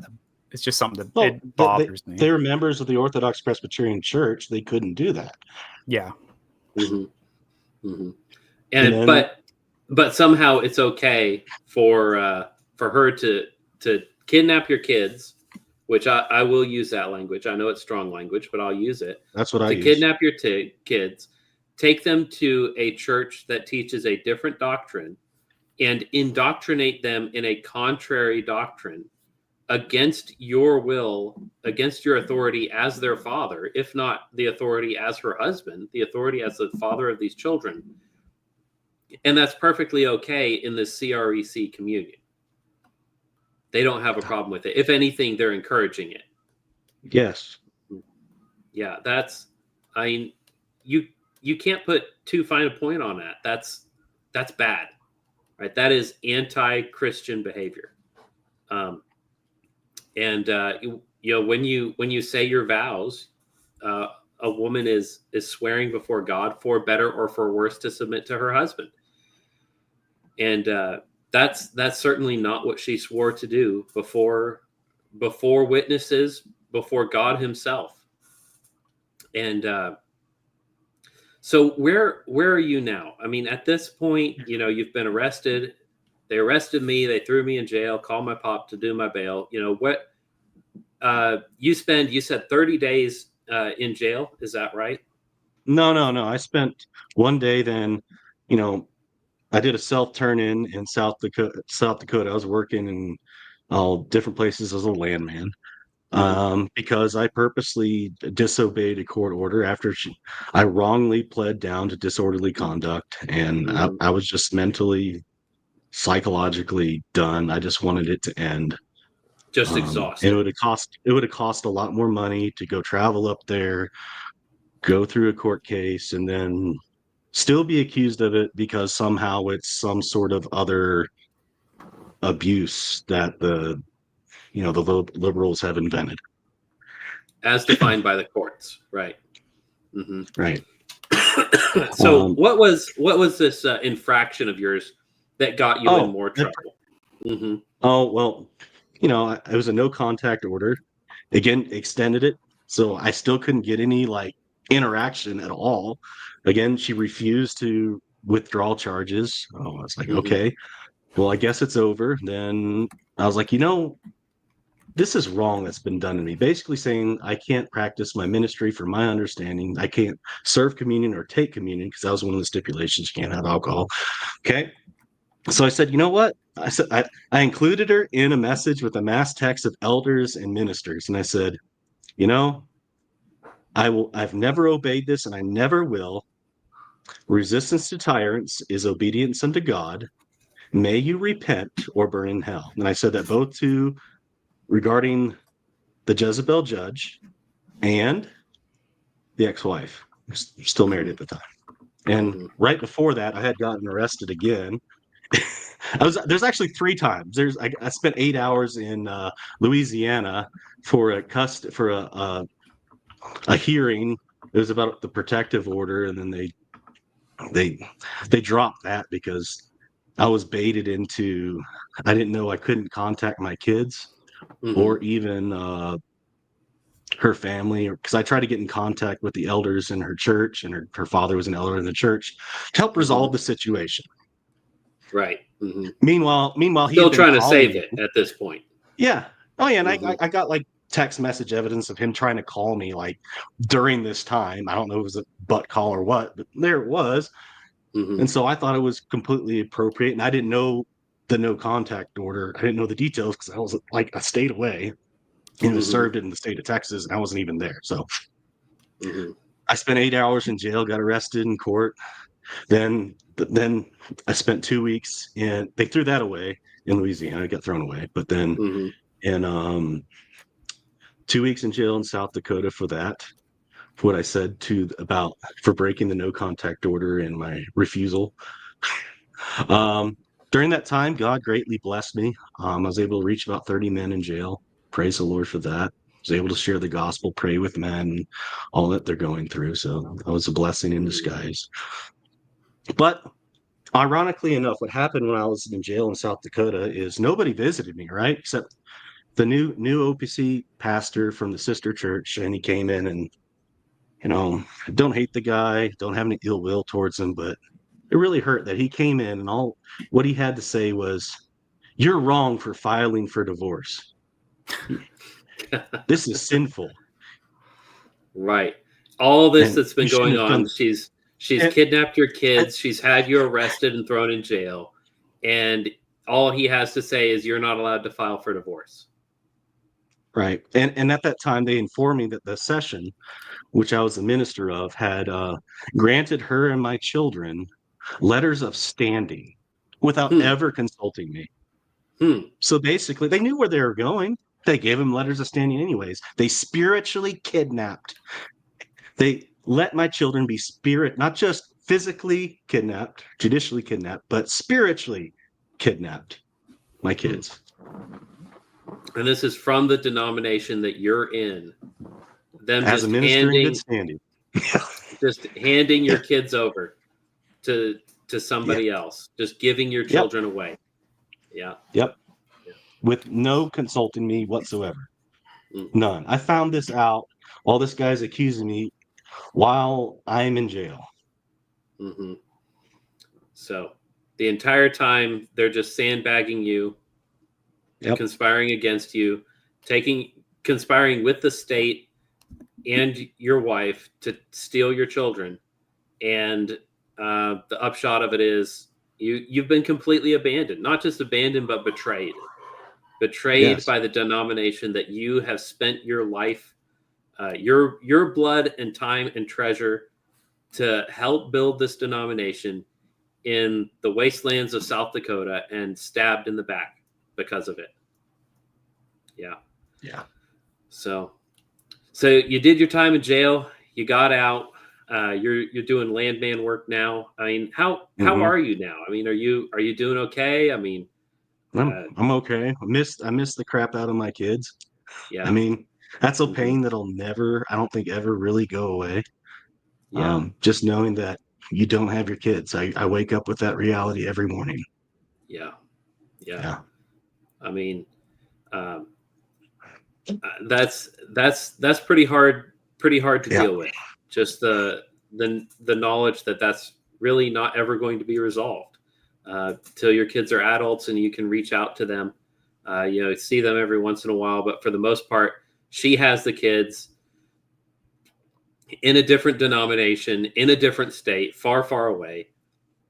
Are these no contact orders still in effect? I mean, like how is your relationship with your kids? Do you see them every once in a while? When I can. I'm stuck on a current job. I haven't been home in like months. And it's just because I had to get another job because the other one dried up. Mm-hmm. Not an ideal situation, but I'm supposed to be able to talk to him every Sunday. That most of the time doesn't happen. Mm-hmm. I get to see him, supposed to see him like once every week, one weekend a month, and sometimes during the summer or like the holiday season, I'll have some designated time. Mm-hmm. But yeah, it's How many kids do you have? Because I've heard different I numbers. have 7 children. Okay, that's 7 because I was children. gonna because at one point in your story you were talking about a point where you were at 3 or 4. Yeah, that was before you went to South Dakota. Okay. Right. Yeah, I had 4 while you before were I in went. Louisiana. Okay. Mm-hmm. I had the 5th right before I went to South Dakota. Mm-hmm. Okay. Yeah. So with my personal history being what it is, I have to ask this question. I know this is like an awful question to ask. Have you had the DNA test done? I did it on 3 of them. Okay. Mm-hmm. Yeah, probably should have done it on all of them, but I did it on 3 of them. And they're yours. Yeah. Yeah. I'm glad for that. I mean, that was going praise through my God. head the whole time too. Praise God. That was going through my head the whole time too, because like, what do I do if one of them's not even mine? Like, because we'd have all these periods of not doing anything, then we do something like one time, and she ends up being pregnant. Like, craziest thing. Yeah.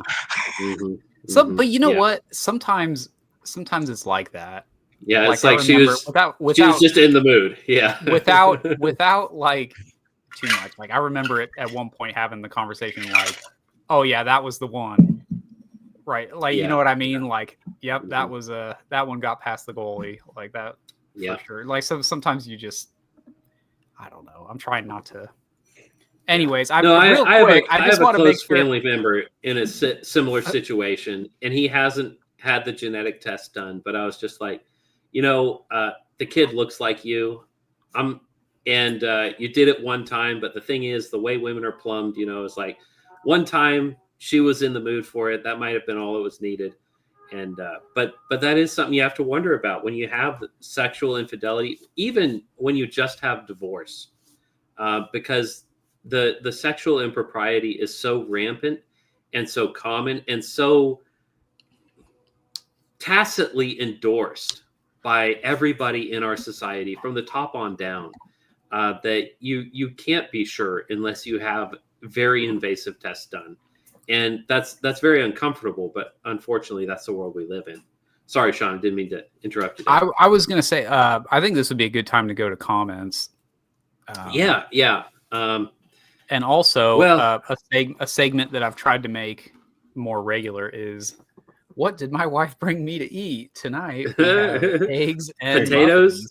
Because she'll just I got scrambled eggs and some muffins. Because people are always asking, like, why is this dude always eating on air? I'm like, she just food here. Yeah, I mean, never say no to food, right? These comments have stacked up. We've been going an hour 39 minutes. I haven't seen them. Yeah, so let's start from the top. Here's Reformed Rogue. Reformed, good Rogue, good to see you. He says, good evening to you as well. Chris Hookins says, evening gents, evening buddy, good to see you, man. Thanks for coming along. Alanis Barr, and she's been commenting a lot, so we'll Oh, I know her. Go through these. She says, hello, gentlemen. Thank you for having Pastor Nick on. Well, Alanis, we're more than happy to have Nick on. I mean, I know him in person. He's been to my house. He's a good dude, and just glad to have you along, Nick. And thanks for taking the time. I mean, I know it's late and you're tired, but thanks for coming along. And it's a hard story to tell too, so I appreciate you doing that for us. Alanis, again, once a cheater, always a cheater, guys. Do not forget this. Once a cheater, always a cheater. That's not to say that you can't ever forgive, but trust but verify, right? Forgive, but there need to be precautions put in place. When you see those red flags early on, if there's been sexual impropriety, sexting, things like that, dating apps. I mean, if your wife has Snapchat on her phone and you don't have Snapchat on your phone, there's probably a reason for that. You need to figure out what's going on. John Barsoom says these red flags will almost never be identified by an older pastor, but certainly by an honest friend who is a peer. Yeah, guys, you need friends, and you need friends who are not oblivious. Surround yourself with people who are in your corner. Find a guy that you can confide in, who can give you dispassionate advice, because a lot of things can be nipped in the bud by having another set of eyes on them, or at least different actions can be taken that can resolve things better a lot of times. And that's not just situations like this. That's just general life advice. Guys need a gang. We need bros. We're not islands. We shouldn't be islands. Elenus again. Nick has a good heart. This is why he forgave her. She didn't realize how lucky she was. Well, the thing about Jezebels is it doesn't matter how good you are. You're never good enough. Nick is a good guy. I mean, he's a great guy, and it doesn't matter. It'll never be good enough. Nothing is ever good enough. Jim 1E, dude, you keep changing your name on here, but I'm just going to call you Kingfisher. Kingfisher says, I'm half LCMS, half Presbyterian. I couldn't ever figure out which one I believed was more true, so I can go to neither. Denominations, this isn't like your race or your nationality or something like, where you inherited these two denominations through your parents. My mother was a caterpillar. My father was a worm. No, it's like, find a good local church and go to it, man. Just go to a good local Bible believing church. And if that's Lutheran, if that's Presbyterian, if that's Baptist, if you can't figure out the esoteric theology, just go to church and take communion and pray and believe in Jesus Christ. That's what matters, man. That's what actually matters. Let's see. We got Check for Tunnels.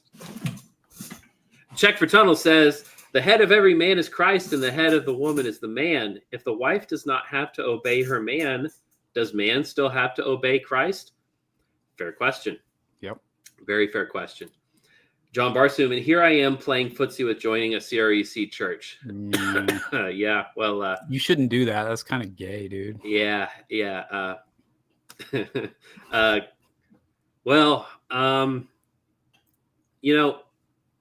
I'm going to recuse myself there because I know good people at that church, and I know you, and I also know good people who no longer go to that church. Yeah. So it really is a mixed bag.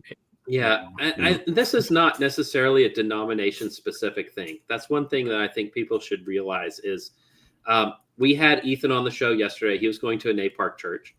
We have Nick on the show tonight, and he was PCA. And, came out of CRC into PCA, slight OPC affiliation. The problems we have here are societal, and they reach every denomination. What's more important than denomination is who is the pastor in your local church, and does he have your back? There are probably okay, I'm going to say this and it's going to sound wild, but there's almost certainly a PC USA church with a good pastor and a good denomination. As bad as that, or a good congregation, as bad as that denomination is, there is one good PC USA church somewhere. I guarantee you. You'll never find it, but it's there. Trust me, bro. John Barson, new churches open to dissidents also attract malcontents. Correct. Yeah, that was the point I was making earlier about the new and the shiny. But that's also a good point, is that if the church denomination specifically sets itself up as dissident oriented, like we're bucking the system, malcontents also, as well as other forms of bad pathologies, will find their way there. And it's just the way they are. And hopefully there's a weeding process that can lead young denominations through that. Elena says, women should shut up, listen, and learn. She will say that. Elena. Oh, man. You're a woman. No, I'm no, kidding. that's I'm kidding. my I'm kidding. co-host. My I'm not co-host, telling that's my you. co-host. I'm not telling I know you her to husband. not. I'm not telling you not to comment. I'm just having a little fun. But Okay. Check for Tunnel says, my dad used to get into fights with Angels fans. I used to get into fight with Angels fans. I've been That's there, right. brother. That's Yep. right. It's like this is Trashiest fan base our in baseball, man.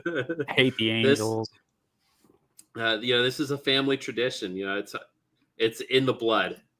My dad told me about women getting jealous of a man's attention when I was young. I explained that to my wife early on, and she remembers it when that impulse starts bubbling up. Helps a lot. That's right. There was a good friend of mine one time was coming off of getting the cold shoulder from a girl that he was very chummy with. He was trying to chat her up and trying to be friendly, and she really put him down hard. And he was getting chummy with my wife, like asking her for opinions and help with that. And I just straight up told him, look, dude, that's my job. If you're having trouble, but if you're having girl problems, come to me. Don't be asking my wife for girl advice just because she's a woman and she's, a little more experienced. She's still young and beautiful, and I'm still very cognizant of that fact. And you might be my bud, but you don't get to do that, okay? And it's a lot of guys, a lot of young guys. He was not being inappropriate. It was just, that's a real thing. That's a real thing. Men are jealous, and they should be. All right. Elenus, again, women exhaust men with nagging, poop, and blowing my mind emoji. Women exhaust men. That is the way that they work. Men are physical, women are emotional, and that's how they fight. Women can emotionally just drag you down to the point where you will plea down an offense that you never did to something else because you're just tired of it. And especially if you don't have guys in your corner who are backing you up, it's really, really hard. So, Elenus, again, if you have to involve the third party marriage counsel to save your marriage, the marriage is over. Disagree. Yeah, I have to disagree with that too. I've had good experience with a counselor before, not because like the marriage was like on the rocks or whatever, but we were having issues, and you get someone involved, and sometimes I've had my pastor involved at times, and just like, hey man, I want to work through this, but not like I want to take this seriously. I think that sometimes it could be a sign. There's a famous scene, I guess, in the show The Office, the US version, where the Pam was like told the advice that when you stop fighting, that's when things are over, right? And her husband Jim was like, well, they were having a fight, and he was like, well, I don't even want to go home because then we're just going to fight. And she says, no, I want to fight. Because she knew that if that moment happened where they just, no, I'm just going to go away, then that's when they knew it. So I understand the sentiment behind like, oh, marriage counselors, they're all trash. But I mean, sometimes it could mean that that you want to fight for what you have. Like you're willing to, you're willing to go through the process of sitting down with someone else and kind of like, hey, could you be a neutral? Can you be an arbiter? Yeah. A third set of eyes. What you need to do is verify that the person to whom you're going for marriage counsel is somebody that you want to take marriage advice from. Don't take marriage advice from divorcees, especially divorcees who are giving marriage advice. Everybody's got that one friend who gives the worst advice, the worst life advice. He's like, well, if you want to get paid more, what you need to do is X, Y, Z. And then you look at him, you're like, dude, you're barely making minimum wage. Like, why are you telling me how to make money? You're poor, right? Or if a guy's like, hey, and that's not to say, some people have the advice of don't do what I did. Generally, that's good advice. But if somebody's telling you proactively, no, what you got to do is this, but then you look at what they've done, what they've got as a result of it, and it's not great. Yeah, there's a reason for that. But no, if you're needing marriage counseling, seek good counsel. The secret isn't that counsel is bad; it's that you need good counselors. Check for tunnels again. A lack of healthy libido is a strong sign of damage from pornography. Yes, in men and women. This is, by the way, this is a myth that is very common, that only men consume pornographic material. Certainly, the vast majority of consumers are men, but pornography is a business, and they want the largest demographic of consumers. And so they specifically create certain types of material for the female gaze. All right. The female gaze, Gaze. All right. So they do indulge, and yes, a lack of libido, because that stuff is psychological weapons grade. I mean, it is the worst stuff for a marriage. Male or female, you are susceptible to it. Run away. I will also add, on especially on a woman's side, a lack of a healthy libido could be a strong sign of damage from the real deal, like just riding on the carousel for over and over. I mean, if she's not getting it from you, she's probably getting it from somebly else, or maybe. Well, I won't say that, probably, but maybe. But also, like, just having a history, like a lot of these, like there's been this movement of female porn stars that have kind of come out and said, like, I want to be a housewife now, kind of thing. And what some of them have said is like, well, I don't even really feel intimacy anymore, so I'm just like not all that into it. And I mean, that's like psychologically, that's major damage. Like, why? First of all, why would you marry? Yeah, why would you want to marry someone who isn't interested in history? They have that history, and because of that history, they don't want to partake of that with you. Like, that's why are you getting married? Yes. Nunneries existed for a reason. You know, there you people go. With that kind of a history, they should be in a cloister somewhere. Yep. If first off, if you're wanting to get into marriage, the Bible talks about the purpose of marriage is to have a fruitful bed and have children. If you are not seeking to do either of those things, do not seek to get married. Okay, that's what it's about, guys. That's what it's about. Not to make it too blunt and boil it down to two small nuts and bolts, but to simplify it, guys, the purpose of getting married is to have a joyful sexual union that is fruitful and blessed with children, insofar as you're able. Excellent. Elena, again, call them what their behavior says they are. This was in reference to Amy Bird. The Amy Bird. Yeah. Guys, read the Old Testament. Yeah. A lot of people that are tone policing right now obviously haven't read the Old Testament. Yeah. It's a lot meaner than anything I've ever said on Twitter. Nick got in trouble for saying some pretty mild things compared to Elijah. All right. Yeah. My favorite thing is it's in Ezekiel somewhere, where he talks about Israel, and he's like, you guys are less than whores because whores get paid. Yeah. That's our society today, guys. Yeah. These girls who are on these dating apps, these hookup apps, they're not even getting paid. Yeah. They're getting a half decent cheeseburger, and then they're putting out for a guy. It's like that's bad.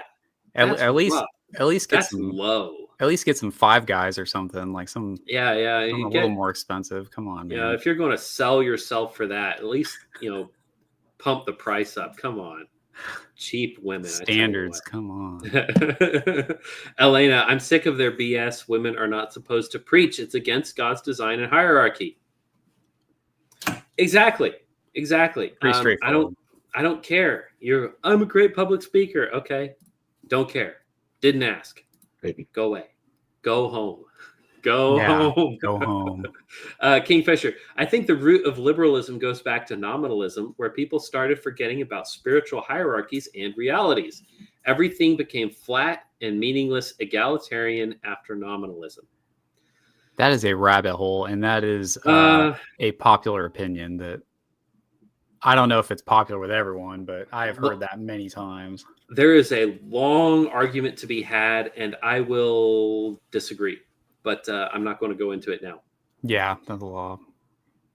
Women should not be in charge of the institutions, from Elenus. Yeah, women should not be running for office. They should not.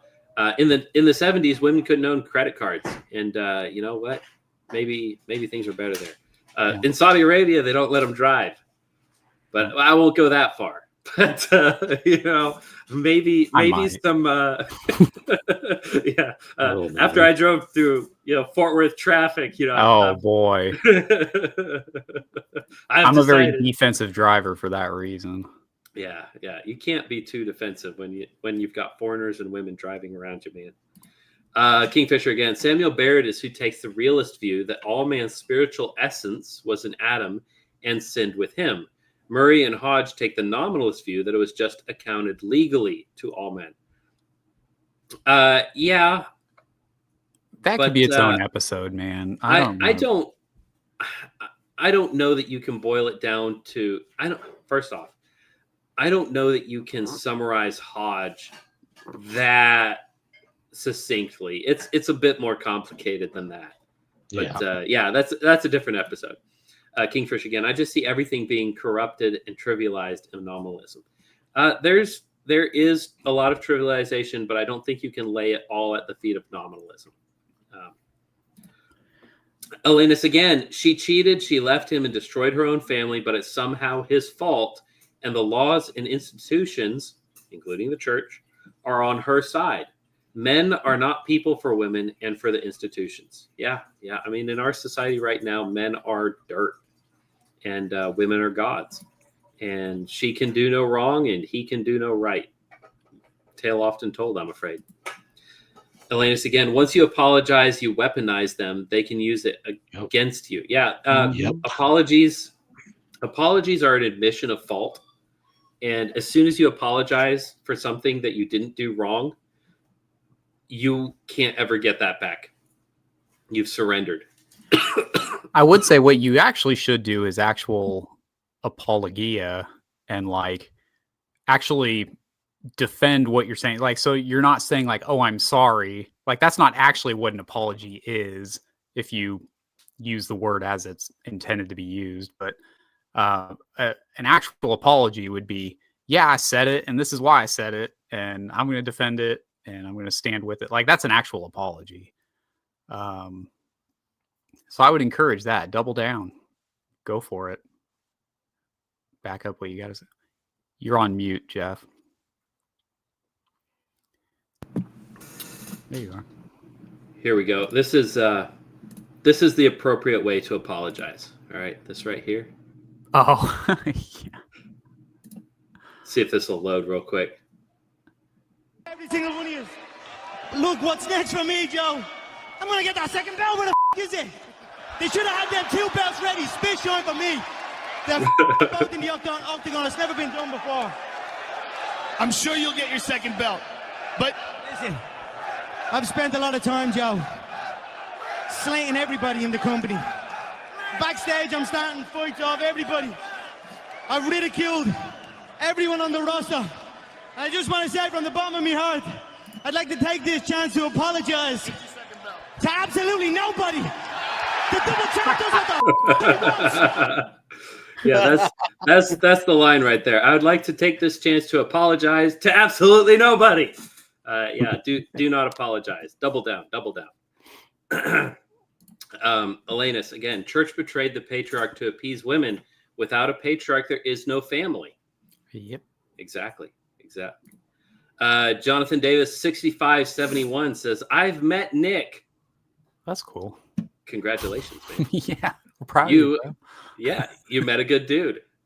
You had fun. I already know you had fun. He says, been praying for your brother since I met you last January. Yeah. Awesome. Yeah. Oh, okay. Glad to I know hear where I it. met him then. Yeah, I know that might not have been the name he was going by, but I know where I met you too, because I was there too. Here we go. Elena's again. Pastor Nick is a good man. We enjoy talking to him. He will always be our pastor. Yeah. Well, that's how you know you did right, Nick. Is there are still people out there who know you, who remember the work that you did, and they're still in your corner. So that's how you know you did right. Elena's again. God bless him. And she says, "Yeah, I saw that video, guys. Pretty scary. Not sure which video That's she's referring the to. video Oh, of the arrest. arrest. Yeah. The arrest video. Yeah. I mean, any video where you're getting lasers pointed at your chest and cops are telling you, get on the ground, turn around. And like two different cops are telling you two different things. You're like, if I do what he says, he's going to shoot me. Yeah. Yeah. That's not a great place to be, guys. The only thing that makes that more frightening is when it's two women cops. You know, Oh man. Yeah. uh, Hope you're decked out like a One of PUBG them was a woman. yeah. One of them I was mean, a Oh woman. no. yeah. It's Wigger. What is his name? Sam Hyde. You know, Yeah, like Sam what he Hyde, said. yeah. If you get pulled over by a woman cop, I hope you're wearing your body armor, Yeah. because she's going to shoot you. You know, she's going to accidentally reach for a taser and grab her gun instead, and she's going to shoot you. Yeah. So, yeah. That's women should not be cops. Elena's again. False accusations are very common in women. False accusations are very common in general, but yes, of the two, I would say women, it's more common. Well, let me say this. Probably because if a guy's accusing you, he probably has. How do I want to say this? If a guy's accusing you, generally he'll have a more rational, XYZ, like this, that, the other. Whereas women will maybe be a little more irrational because they haven't necessarily thought it through. He made me upset about this, that, and the other. Doesn't necessarily mean she's wrong, but her accusation might not be quite right. Elena's, she will absolutely poison her kids against their father. This is what women do, and church and laws support them against the man. That's right. Men are dirt, women are gods. As far as our society, our judiciary is concerned. Female judges pander to women. Honestly, women should not be judges. Women should not be judges or cops or pastors or elected officials. Yeah, women should be in the home raising the children of her husband and supporting her husband in whatever he's doing. Elena's again, and remember, she already cheated on him before. Yeah. Yep. If not physically, everything but. And then at the point when you were married, almost certainly, because of the evidence that's there, physically as well. Elena's again, in their mind, he is supposed to suffer and sacrifice his frame, standards, moral principles for her. Yep. That's all he exists for. This is the comment I really wanted to get to because it made me feel justified in asking the question about if you've had the kids tested. Yeah. If you're in this situation, you probably should, just as a precaution. Elena's, that's a reasonable question to ask. Yeah, that it is. It's not unreasonable. You can also watch her reaction when she refuses to do a DNA test. The law should be that the default position is to get the DNA test. Yeah, and you can refuse it. Why wouldn't you? Yeah, you can refuse it, but then you have a man sitting there in the delivery room being like, "Oh, why are you doing? What do you mean you don't want to do a DNA?" You know what I mean? So then it at least puts the onus on the woman. I think there's just so many like Gen X and before women who are like just. I mean, it was like I've said that the advent of DNA testing was like 9/11 for whores, and, because suddenly there's a way to figure it out. I mean, there's so many stories. Sorry, this is like one of my soapboxes. Like we did a whole episode on my backstory in this, but they're I don't even know where I was going with this, but basically women are getting found out quite a bit these days. There's so many stories where you have these like boomer or Gen X or whatever women who, now they have adult children, and the story's always, well, he was working too hard. My husband was working too hard at the time and providing for us too good. And I just felt like he was distant. And so I shacked up with this guy who didn't provide anything for me. And like, it's a story that is just very, very common online. And thankfully, many people are like calling it out for what it is. Like, woman, you screwed up everything, and it screws up the kids. I mean, that's I've said before, like, that is the ultimate existential crisis. Is I don't even physically descend from the people I thought I physically descended from. Like, there is no deeper existential crisis than that. I am not who I thought I was, is the existential crisis. Right. And comes from the word existence. Yeah. What do you exist? Where did you come from? Where are you going? And if you don't know where you come from, how do you know where you're going? And that is, like you said, the ultimate existential crisis. And huge sympathy for the people who find themselves in that position, whether that is because of infidelity of a woman or because of the ravages of war, things along those lines. It's not good. It's very much not good all the time. All right. Let's see. We have John C. Barsoom says, it's not the Series C church you're thinking of, Jeff. Maybe so. Maybe so. All right. All right, Elenus, what if you don't stop fighting for your relationship and she stops? Yeah, it's like, what can you do? What can you do in that situation? Unrequited love is like the worst thing that, I mean, that situation is when I finally began believing that men love deeper than women, is because like women seem to sometimes just get over a lost love like it was nobody's business. Like it was just like really, really quick. Like there's the meme where the guy was, it was the pictures of men who had saved their girlfriends at like some like movie theater shooting or something. I think it was like the Colorado one. And someone had said, well, these poor guys, like their girlfriends were with a new guy that week. And, someone was commenting like, oh, what's wrong with that? And we're just like, what? Like, I couldn't even imagine moving on like that. It's like when, I grew up watching the Maury Povich show, which is probably not the best thing for a middle school child to watch. But, I used to love that show. I would still watch it if it was on. But the thing that blows my mind looking back on that is there would be these women that are like, I don't know who the father of this child is. And what's going on with that is, like, I mean, within a matter of 30 days, you were with more than one guy. And the modern woman thinks, yeah, that happens. You never know, like crazy things happen.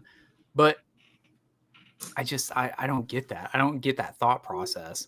Like that is the most intimate thing a woman can do is let a man impregnate her. And you did that twice in the period of 30 days or 28 days or whatever. Like that's insane to me. But that's the modern woman. So keep your on the subject of men loving deeper than women, I don't necessarily endorse that, but here is some evidence. Girls after betraying their fifth boyfriend, she's happy she's got the new guy. Boys after cheating on their regular barber. Feel that, bro.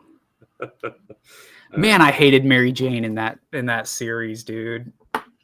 Oh, Yeah, the original Spider-Man movies. Tobey Maguire, best Spider-Man, but not the best version of Mary Jane for sure. No. Actually, Tobey Maguire is the best version of Peter Parker, is my view on it.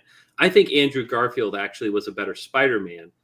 Tobey Maguire was a better Peter Parker because Tobey Maguire was too cool, or Garfield was too cool to be Peter Parker. Peter Parker was supposed to be like just a normal guy that had greatness thrust upon him. That's the whole premise of the show. Greatness was thrust upon him. Can I just say this, though? If you've ever read the original run of Spider-Man, one of his main problems is that he's juggling like 3 different girls at the same time. Yeah. And I'm like, this is the nerd guy? Like, what? Yeah. It just doesn't, I never thought that made sense. Nerds in the 1950s were made of sterner stuff, I guess. I guess, yeah. Then Elenus, and don't take marriage advice from simpy marriage counsels. Yeah. Don't do that, guys. Don't take marriage advice from simps. Also, good luck finding good counsel. Psychology has been mostly dominated by simps and women. Correct. They're hard to find, but they do exist. The arrest in the church with lasers. Correct. I agree. A DNA test should be mandatory. I don't know if it needs to be mandatory, but it certainly needs to be, if it's brought up. Default. Yeah. If it's brought up, you shouldn't have laws against it because of the society we live in. I mean, ideally, we would live in a society where things like infidelity were punished with the death penalty. And then, a DNA test would be evidence in that kind of a trial. But we do not live in that kind of a society. Check for Tunnel says DNA tests for paternity will be illegal here soon, the way they are in France. Illegal? Like you don't have the option? Correct. In France, it is illegal to do a paternity test. Really? If you think that the child might not be yours, you are not allowed to test for that because they are French. So, yeah. And then the resurgence of sanity. Good to see you, man. It says, has to be mandatory for as long as men are required to pay for their children. Yeah, I mean, if you're demanding a guy pays for child support, he should be allowed to ask for a DNA test to show if it's his or not. Here's the crazy thing, though. There was a situation where a guy was paying child support for a child, had a DNA test done, found out it was not his child, and then went to the courts and said, hey, I want this expunged. I want I want you to pay me back. Just I want to stop paying child support for this child who isn't mine. The courts, with a bald face, looked him in the eyes and said, we know that it's not your child. You have to pay child support because we found in a court of law that you have to pay child support. We are not reneging on that decision. Stories. And I've heard those stories. Yeah. It's what a horror story. Yeah, it's bad out there, guys.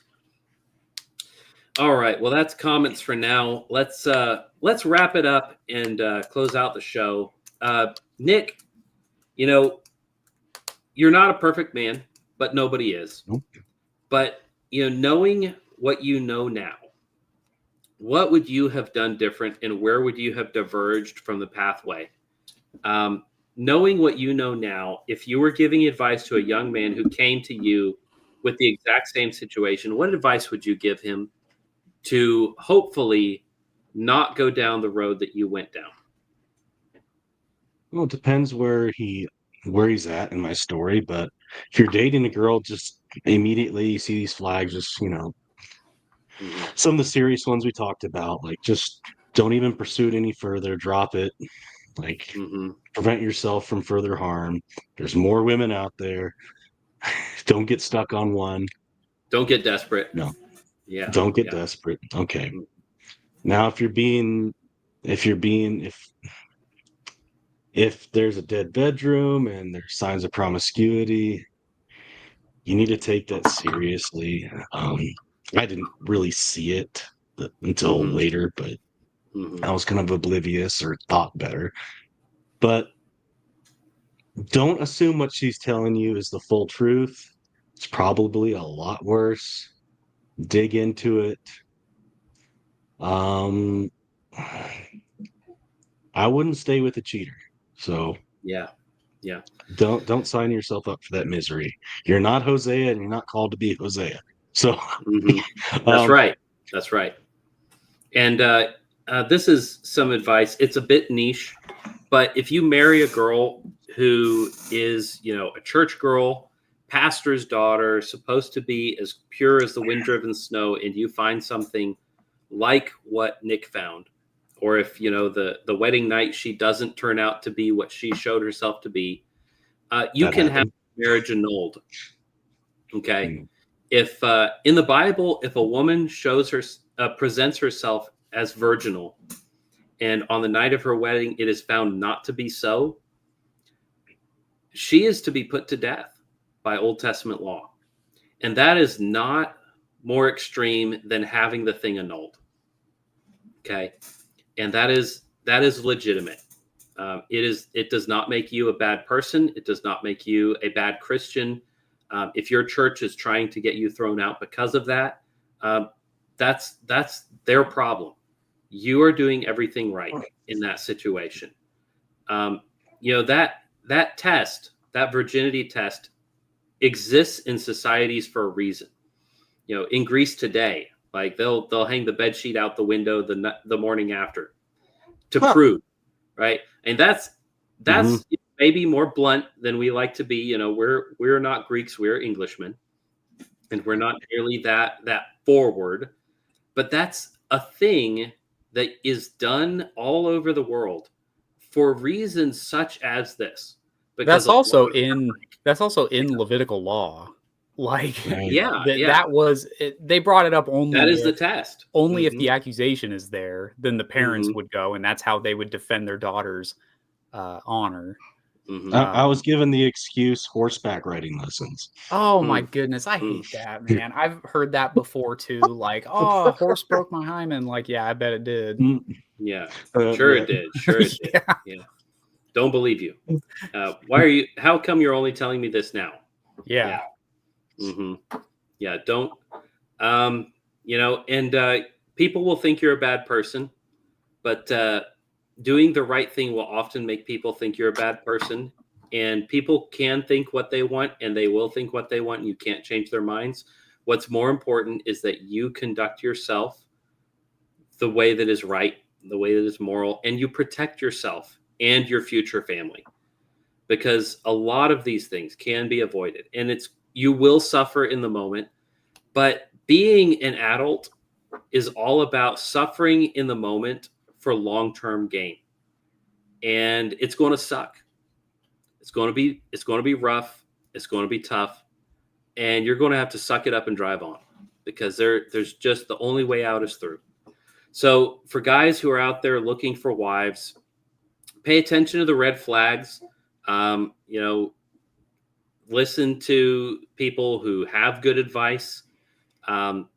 Seek good counselors. Seek a friend group to have guys around you who can support you in this time, because it's going to be tough. Life is pain, Your Highness, and you're going to have to get over that. So, with that said, we have been going for 2 hours and 18 minutes, and we do have an after show for our coffee supporters. So thank you to our coffee supporters. If you want to be a coffee supporter, the link is in the description. It's Buy Me a Coffee, stroke for future generations. But if you are a supporter, we'll see you in a few minutes. But for those of you who are still here, we appreciate you staying along for the ride. Appreciate the views, and share this with some people that you think it could be helpful to. Nick, we're especially thankful for you coming on here talking about what is a very difficult subject for you. I know this has not been the easiest thing for you to get through, but we really appreciate it, and we really sympathize for the trouble that you have found yourself in, and the way that this has wrecked your life. But I want you to know that we're here for you. We're here for you, and if you need help, reach out. You've got my number. My phone is always available to you. And guys, wherever you go, whatever you do, we wish God's blessing on you. But I do, before we sign off, I do Mhm. have a commercial that we need to talk about. yeah, The Calvin's commentary set. We have not talked Mhm. about that in like a month. So that's right. yeah. So when you donate, depending on how much you donate, you will go into a drawing for a Calvin's commentary set. We're going to do that at some point around Christmas. Christmas. Yeah, It it's is going to be it's the our full- Christmas present to you. Yeah, it is the full set, the 500-year anniversary Baker publishing set, I believe. I mean, it's like brand new. So, yes. Yeah, and let's keep so that in mind. the way that is going to work is, and we've shown it on the show here before, but what we're going to do is when it comes Christmas time, we're going to collect all of the people who have been donating, and for every $5 amount, you will get your name put in a drawing for one ticket's worth of drawing for that Calvin's commentary. And we will announce the winner in some sort of Christmas stream. We probably won't stream on Christmas, but around that time, we will let y'all know who won it, who got it, and we will ship it to you. And that's just our way of saying thank you to the people who make this happen. But we're very appreciative to all of you, supporters, viewers, people who share it, people who see it on Twitter, wherever you're at. Thank you very much for coming along. We really do appreciate it. And with that said, folks, we hope that you have a wonderful night. Get some sleep, go to bed, because tomorrow's the day that God has prepared for us to worship him in, and he has prepared good works for us to do this week. We hope this is encouraging to you. Hope that God blesses you with this. And Nick, again, thank you for coming on. We pray God's blessing over you as well. Everybody, take care. Absolutely. Take care and farewell. Good night.